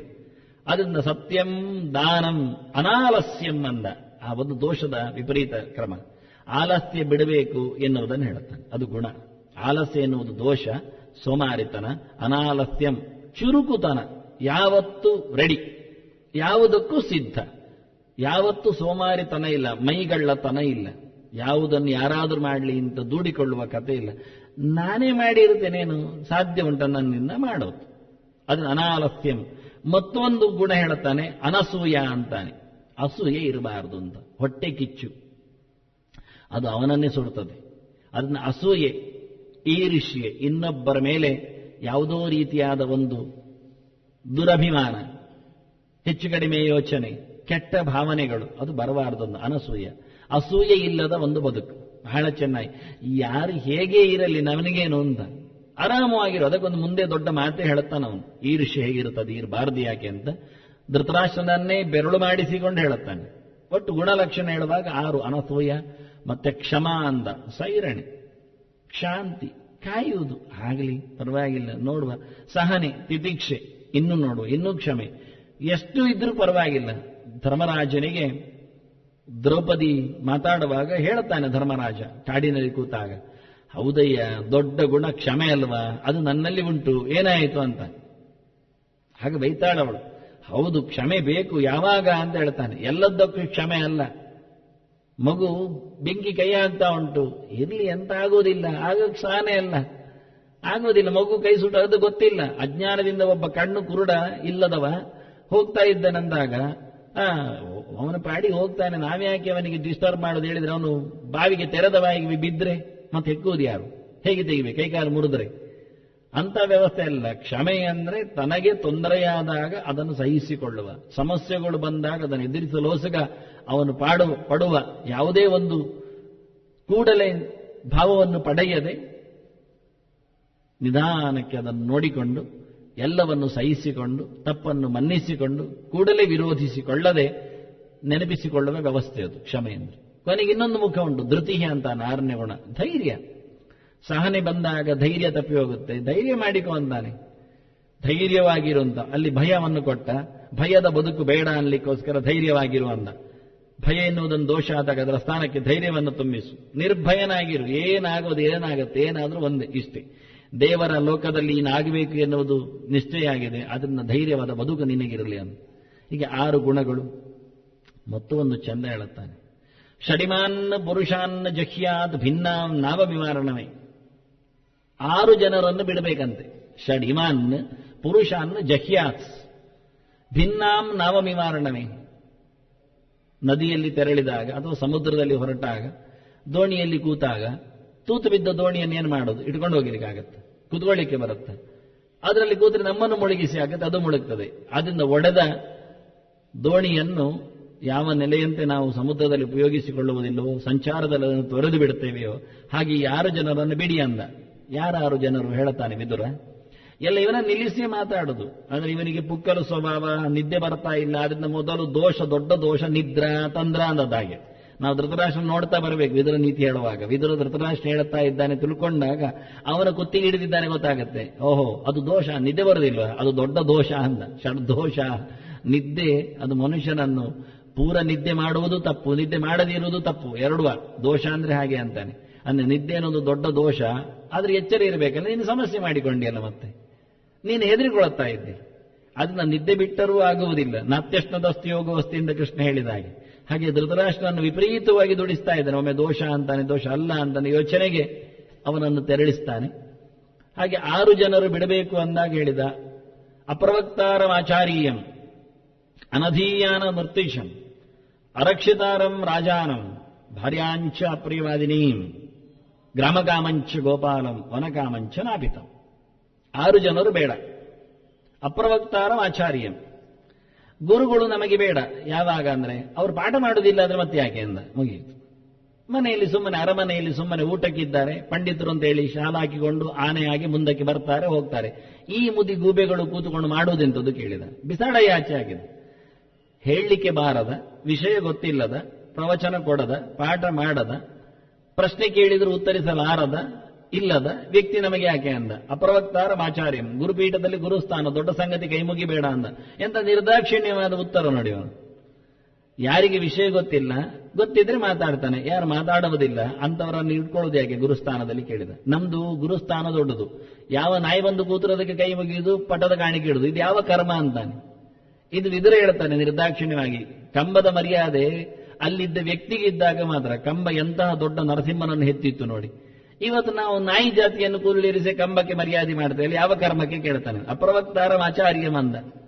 ಯಾರಿಗೆ ಶಾಸ್ತ್ರದ ಗುಟ್ಟು ಗೊತ್ತಿಲ್ಲ, ಯಾರದನ್ನು ಹಂಚುವ ಕ್ರಿಯೆಯಲ್ಲಿ ನಿಂತಿಲ್ಲ, ಅಂತವರಿಗೆ ಅರಮನೆಯಲ್ಲಿ ಊಟ ಹಾಕಬೇಡ ಅಂದ. ಅಂತವರನ್ನು ಕರೆದು ಪಾದಪೂಜೆ ಮಾಡೋದ್ರಲ್ಲಿ ಅರ್ಥ ಇಲ್ಲ ಅಂದ. ಅನಧೀಯಾನ ಮೃತ್ಯುಜಂ ಅಂದ. ಇನ್ನು ಹೋಮಕ್ಕೆ ಕರೆಯುವಾಗ ಪುರೋಹಿತರು ಹೇಗಿರಬೇಕು ನೋಡಿ. ವಿದುರ ನೇರ ಅವನಿಗೇನು, ಯಾವ ಜಾತಿ ಆದ್ರೆ ಯಾಗೂ ಮಾತಾಡಿದ್ದೇನೆ. ಅನಧೀಯಾನ ಮೃತ್ಯುಜ ಅಂದ. ಓದು ಬಾರದ, ಓದಿ ಕಳಿಯದ, ಪಾಠ ಕೇಳದ, ಕಲಿತು ಬಾರದ ಪುರೋಹಿತನನ್ನು ಮುಟ್ಟಬೇಡಿ ಅಂದ. ಕುಲದಲ್ಲಿ ಬಂದಿದ್ದಾನೆ, ವಂಶಪುರೋಹಿತ. ವಂಶಪುರೋಹಿತ ಅಂದ್ರೆ ಬಿದಿರು ಅಂತ ಅರ್ಥ. ವಂಶ ಅಂದ್ರೆ ಬಿದಿರು. ಅವನು ಬಿದಿರು ಮಲ್ಲೆಯಲ್ಲಿ ಕೂತ್ಕೊಳ್ಳಿ ಅಂದ, ಮೈಕೂರಲ್ಲಿ ಗಾಯ ಆಗಲಿ ಅಂತ ಅಲ್ಲಿ ಕಟ್ಟಿ ಹಾಕಿಯವನನ್ನು ಅಂತ. ಅನಧೀಯಾನ ಮೃತ್ಯುಜಂ, ಅಧ್ಯಯನ ಮಾಡದ ಪುರೋಹಿತ ಬೇಡ ಅಂದ. ಇವತ್ತು ಪುರೋಹಿತರು ತಯಾರಾಗುವುದು ಪಾಠ ಪ್ರವಚನದಿಂದಲ್ಲ, ಅಧ್ಯಯನ ಮಾಡಿ ಅಲ್ಲ, ಅಸಿಸ್ಟೆಂಟ್ ಆಗಿ ಹೋಗಿ ತಯಾರಾಗ, ಗಮ್ಮತ್ತಿರ್ತದೆ. ಈಗ ಪರಂಪರೆಯ ಹಾಗೆ ಅಲ್ಲ. ಅವನಾದ್ರೂ ಕಲ್ತಿದ್ದಾನೆ ಕೇಳಿದ್ರೆ ಅವನು ಇಲ್ಲ, ಅವನು ಇನ್ನೊಬ್ಬರಿಂದ ತಯಾರಾದವನು. ಹೀಗೆ ಮೊದಲು ಹೀಗೆ ಕರ್ಕೊಂಡು ನೀವು ಹೋಗ್ಬೋದು, ನೀವು ತಯಾರಾಗೋದು ಬಹಳ ಸುಲಭವಾಗಿ ತಯಾರಾಗಲಿಕ್ಕೆ ಬರುತ್ತೆ. ಸೀದಾ ಹೋಗುವುದು ಒಬ್ಬರೊಟ್ಟಿಗೆ ಬರ್ತೇನೆ ಹೇಳೋದು. ಮೊದಲಿಗೆ ಕಚ್ಚಾ ಪಟ್ಟೆ ಎಲ್ಲ ಕಟ್ಟಲಿಕ್ಕೆ ಹೇಗೆ ಅಂತ ಹೇಳಿಕೊಡ್ತಾರೆ, ಅದನ್ನು ಮಾಡೋದು. ಮತ್ತೆ ಗಂಟೆ ಎಲ್ಲ ಹೊಡೆಯುವುದು ಹೇಗೆ ಚಂದವಾಗಿ ಹೊಡಿಬೇಕು ಅದನ್ನು ಹೇಳಿಕೊಡ್ತಾರೆ, ಅದು ಆಯಿತು. ಮತ್ತೆ ಗಂಟೆ ಎಲ್ಲ ತುಂಬುವುದು ಹೇಗೆ ಹೇಳಿಕೊಡ್ತಾರೆ, ಅದು ಶುರುವಾಯಿತು. ಆ ನಂತರ ಮತ್ತೆ ಒಟ್ಟಿಗೆ ಕೂತ್ಕೊಂಡು ನೀವೊಂದು ಹಾಕಿ ಹೇಳಿಸ್ತಾರೆ. ಎಂತಾದ್ರೂ ಹೇಳಿ ಮಂತ್ರ, ನಾನು ಹೇಳ್ತೇನೆ ಹಾಗೆ ಹೇಳಿಂದ ಶುರುವಾಗ್ತದೆ. ಅಲ್ಲಿಂದ ಶುರುವಾದ ನಂತರ ಒಂದಿನ ಮೈನ್ ಪುರೋಹಿತನಿಗೆ ಕೆಲಸ ಏನೋ ಬೇರೆ ಇರ್ತದೆ. ಈಗ ಇವತ್ತು ನೀನು ಹೋಗಿ ಸುಧಾರಿಸು, ಅದೇ ಮೊನ್ನೆ ಮಾಡಿದ್ದಲ್ಲ ಹಾಗೆ ಮಾಡಿದ್ರೆ ಆಯ್ತು ಅಂತ. ಅಲ್ಲಿಂದ ಇವನು ದೊಡ್ಡವನಾಗಿ ಆಯ್ತು. ಅದೇ ಮುಹೂರ್ತ, ಅದೇ ತದೇವ ಲಗ್ನಂ. ಅಲ್ಲಿಂದ ಅವನೇ ವಹಿಸಿಕೊಳ್ಳಿ ಶುರು. ಗುರುಗಳು ಇವತ್ತಿಗೆ ರಜೆ ಇದ್ದಾರೆ, ನಾನೇ ಬರ್ತೇನೆ ಅಂತಾನೆ. ಅವನದ್ದೇ ಒಂದು ಪರಂಪರೆ ಬರುತ್ತೆ, ಶಿಷ್ಯರು ಬರ್ತಾರೆ, ಅಭಿಮಾನಿಗಳ ವರ್ಗಗಳು ಸೇರ್ತಾರೆ. ಅಲ್ಲಿಗೆ ಮೈನಾಗಿ ಆಯಿತು ಸ್ವಲ್ಪವೇ ಸಮಯದಲ್ಲಿ. ಇದನ್ನು ಬಹಳ ಚೆನ್ನಾಗಿ ಇಟ್ಕೊಂಡ ವಿದುರ. ಅನಧೀಯಾನ ಮೃತ್ಯುಜಮಂದ, ಸಹಜವಾಗಿಯೇ ಗುರುಗಳಲ್ಲಿ ಶಾಂತಿ ಪಾಠ ಮಾಡಿಕೊಳ್ಳದೆ ಬಂದ, ಕಲಿಯದ. ಎಲ್ಲಿ ಕಲಿತ? ಇವತ್ತು ಅನುವಾಧಾನ ಪುರೋಹಿತರ ಹೆಸರು ಅವರಿಗೆಲ್ಲ ಪುಸ್ತಕ ನೋಡಿ ಮಾಡುವುದು ಅಷ್ಟೇ. ಏನು ಕೇಳ್ತಾರೆ ಇದು ಅಷ್ಟೇ ಆಯ್ತು. ಅಡಿಗೆಯವರು ಕೇಳಿಕೊಂಡಾಗ ಅದಕ್ಕೆ ಸಾಮಾನ್ಯ ಹೀಗೆ ಇಷ್ಟು ಸಾಮಾನ್ಯಾಗಿ ಸರಿ ಆಯ್ತು ಅವರು ಮಾಡ್ತಾರೆ. ಯಾವುದು ಮಾಡಿಕೊಳ್ಳುವ ಹಾಗೆ ಕಾಂಬಿನೇಷನ್ ಕೇಳಿಕೊಂಡಾಗ ನಡೆಸಿಕೊಡುವ ಚಿತ್ರದಂತೆಯೋ ವ್ಯಕ್ತಿತ್ವದಂತೆಯೋ ಇವತ್ತಿನ ಪೌರಹಿತ್ಯ ಆಗಿದೆ. ಅದನ್ನು ಬೈದು ಬಿಟ್ಟ ವಿದುರ. ಅನಧೀಯಾನ ಮೃತ್ಯುಜಮಂದ, ಯಾರು ನಿಜವಾಗಿ ಅಧ್ಯಯನ ಮಾಡಲಿಲ್ಲ, ಸಹಜವಾಗಿ ಪ್ರಮಾಣಪೂರ್ವಕವಾಗಿ ಕಲೀಲಿಲ್ಲ, ಅಂಥವನನ್ನು ಬಿಟ್ಟುಕೊಡಿ ಅಂದ. ಇದು ಋತ್ವಿಕ್ ಪಂಚವಿಧೋ ದೃಷ್ಟ ಅಂತ ಹೇಳಿ ನಾನು ನಾಗಸಮೀಕ್ಷೆಯಲ್ಲಿ ಕೊಟ್ಟಿದ್ದೇನೆ. ಅದನ್ನು 5 ಬಗೆಯ ಋತ್ವಿಜರು ಇರ್ತಾರೆ. ವಂಶದಿಂದ ಬಂದವನು ಅಂತ ಹೇಳಿ ಮಾಡ್ಲಿಕ್ಕಿಲ್ಲ. ಅವನು ಹೆದರಿಸ್ತಾನೆ, ನಾನು ಬರೆದಿದ್ದು ಮತ್ತೆ ಶಾಪ ಆಗ್ತಾನೆ, ಹೋಗ್ಲಯ್ಯ ಅಂದ. ಹಾಗೆ ಬರೆದಿದ್ದಾರೆ ವೇದಗಳು, ಅರಣ್ಯಕಗಳು ಹೇಳುತ್ತವೆ. ಹೆದರಿಸಿ ಬೆದರಿಸಿ ಮಾಡುವ ಪುರೋಹಿತರನ್ನು ನೀವು ಮಾಡಬೇಡಿ. ಭೋಗದ ಲಾಲಸೆಯನ್ನು ತಿನ್ನಬೇಕು ಅಂತ ಮೊನ್ನೆ ಒಬ್ಬರು ಬಂದು ಕೂತಿದ್ರು ದೊಡ್ಡ ದೇವಸ್ಥಾನದಲ್ಲಿ. ಅವರಿಗೆ ಆಶೋಚ ಅಂದ್ರೆ ಅವರ ಯಾವುದೋ ಒಂದು ಸಂಬಂಧ ಹುಟ್ಟಿದ. ಒಳಗೆ ಬಂದು ಕೂತರು. ನೀವು ಹೊರಗೆ ಬನ್ನಿ, ನಿಮ್ಗೆ ಆಶೋಚ ಇದೆ ಅಂದ್ರೆ, ಇಲ್ಲ ನನಗೆ ತೆಂಗಿನಕಾಯಿ ಅಕ್ಕಿ ಎಲ್ಲ ಸಿಗಬೇಕಲ್ಲ, ಅದನ್ನು ಕೊಡುವ, ನೀವು ಹೊರಗೆ ಕೂತ್ಕೊಳ್ಳಿ. ಅದು ಆಗುವುದಿಲ್ಲ, ನೀವು ಕೊಡಿ, ನಾನೇ ಮಾಡ್ತೇನೆ ಕಾರ್ಯಕ್ರಮ. ಅವರು ಕಾರ್ಯಕ್ರಮ ಮಾಡಿದ್ರೆ ಅದು ಸಿಗುತ್ತೆ. ಬಹಳ ಒಂದು ಆಸೆ. ಆದ್ರೂ ಮುದಿ ಇದ್ದಾರೆ, ಈಗ ನಾಳೆಯೋ ನಾಡ್ದು ಹೋಗುವಾಗಿದ್ದಾರೆ. ಅದೇನು ತಿಂದುಬಹುದು, ಅಷ್ಟು ತಗೊಂಡೋದೆ ತೆಂಗಿನಕಾಯಿ ಒಡಿ ಮುಂಚೆ ಇರ್ತಾರೆ ಅಂತ ಖಾತರಿಲ್ಲ ಕೆಲವೊಮ್ಮೆ. ಆದ್ರೂ ಇಂಥ ಆಸೆಗಳು. ಇದನ್ನು ಉಲ್ಲೇಖ ಮಾಡಿ. ಅನಧೀಯಾನ ಮೃತ್ಯುಜಮಂದ, ಧರ್ಮದ ಮೇಲೆ ಮಮತೆ ವಿಶ್ವಾಸ ಮೂಡುವುದು ಕಲಿತಾಗ, ಅಧ್ಯಯನ ಮಾಡಿದಾಗ, ಅಕ್ಷರದ ದೇವತೆಗಳು ಅವನ ನಾಲಿಗೆಯಲ್ಲಿ ನಿಂತಾಗ ಆ ಧರ್ಮದ ಪ್ರಜ್ಞೆಯನ್ನು, ದೇವತಾಧ್ಯಾಯವನ್ನು ಅದು ಗಟ್ಟಿ ಮಾಡ್ತದೆ. ಅನ್ಯಾಯ ಮಾಡಲಿಕ್ಕೆ ಇಷ್ಟವೇ ಆಗುವುದಿಲ್ಲ. ಆಶೋಧದ ಯೋಚನೆ ಬಂದಾಗ ಒಳಗೆ ಕಾಡಲಿಕ್ಕೆ ಇಷ್ಟ ಆಗುವುದಿಲ್ಲ. ಯಾಕೆಂದ್ರೆ ದೇವರ ಪಾದಪೀಠ ಹೊರಗಿನ ಗೋಪುರ, ಅದೇನು ಕುಡಿಮರ ಅಂತೇವೆ ನಾವು, ಧ್ವಜಸ್ತಂಭ ಅಂತ, ಅದು ದೇವರ ಪಾದ. ಶಿಖರ, ಗರ್ಭಗುಡಿಯ ಕೊನೆಯಲ್ಲಿ ಅದು ದೇವರ ಶಿಖರ, ತಲೆ. ಕಾಲು ಮುಟ್ಲಿಕ್ಕೂ ನಮಗೆ ಯೋಗ್ಯತೆ ಬೇಕು, ಒಳಗೆ ಬರುವುದು ಬೇಡಿ. ಅಂತಹ ಶೌಚ ನಮ್ಮಲ್ಲಿ ಇರಬೇಕು, ಅದು ಮುಖ್ಯ. ಅದು ದೇವರು ಮಾತಾಡ್ತಾರೆ.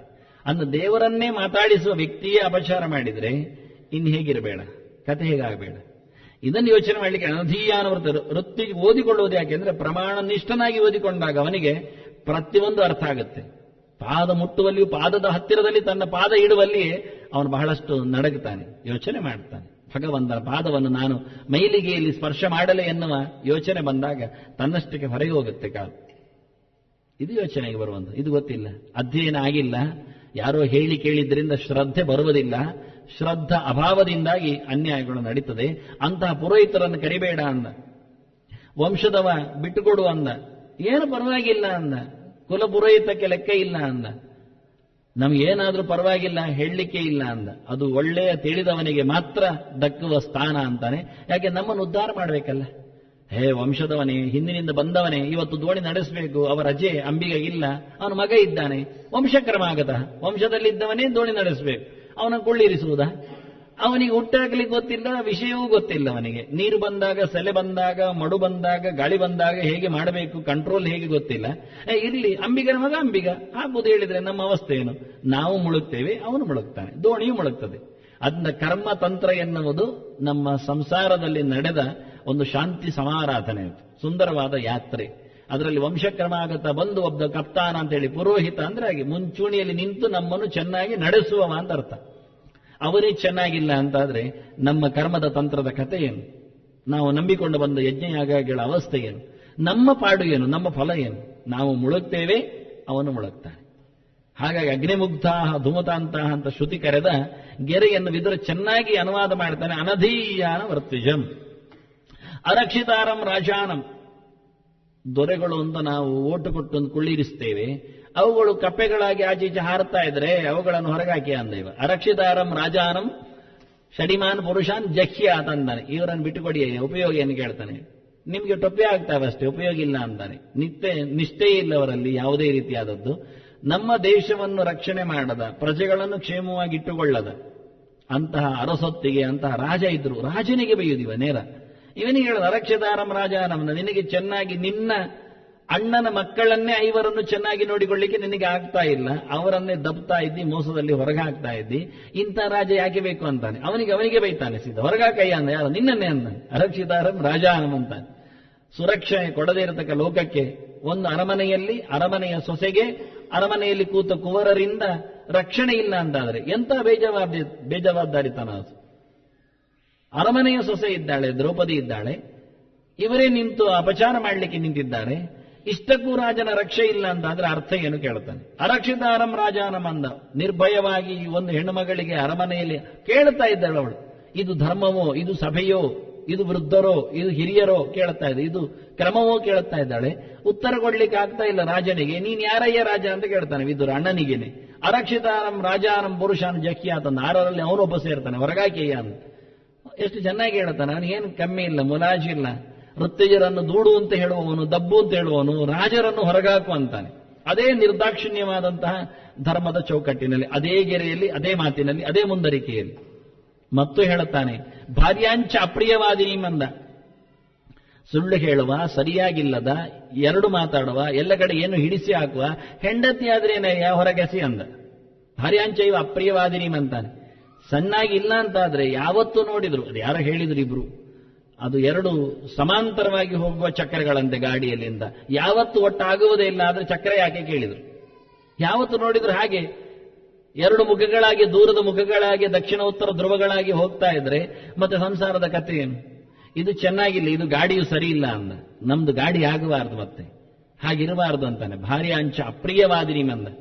ಸರಿ ಇಲ್ಲದ, ಚಂಡಿಯಾದ, ವಿರೋಧ ನಡೆಸುವ ಹೆಂಡತಿ ಇದ್ರು ಅವನನ್ನು ರಕ್ಷಣೆ ಮಾಡಬೇಕು ಅಂತ ಹೇಳುವುದಿಲ್ಲ ಅಂತಾನೆ. ಎಂತ ಚೆನ್ನಾದ ಧರ್ಮಶಾಸ್ತ್ರ ತೋರಿಸಿಕೊಟ್ಟ. 2 ಶಬ್ದ ಆಗ್ತಾನೆ ಅವಳು, ಬಹಳ ಚೆನ್ನಾಗಿದೆ ಅದು, ವ್ಯಾವಹಾರಿಕವಾಗಿ ಚೆನ್ನಾಗಿದೆ. ಗ್ರಾಮಕಾಮಂಚ ಗೋಪಾಲಂ ವನಕಾಮಂಚ ನಾಪಿತಂ ಅಂತ. ಗೋಪಾಲ ಅಂದ್ರೆ ಗೊಲ್ಲ, ಗ್ರಾಮಕಾಮ ಊರು ಬೇಕು ಅಂತ ಬಯಸುವ ಗೊಲ್ಲ ಇದ್ರೆ ಅವನನ್ನು ಬಿಟ್ಟು ಕೊಡುವಂದ. ಇದೆಂತ ಅರ್ಥ ಆಗಲಿಲ್ಲ ವಾಸ್ತವ ನೋಡಿದ್ರೆ. ಇನ್ನೂ ಒಂದು ಹೇಳ್ತಾನೆ ವನಕಾಮಂಚ ನಾಪಿತಂ ಅಂತ.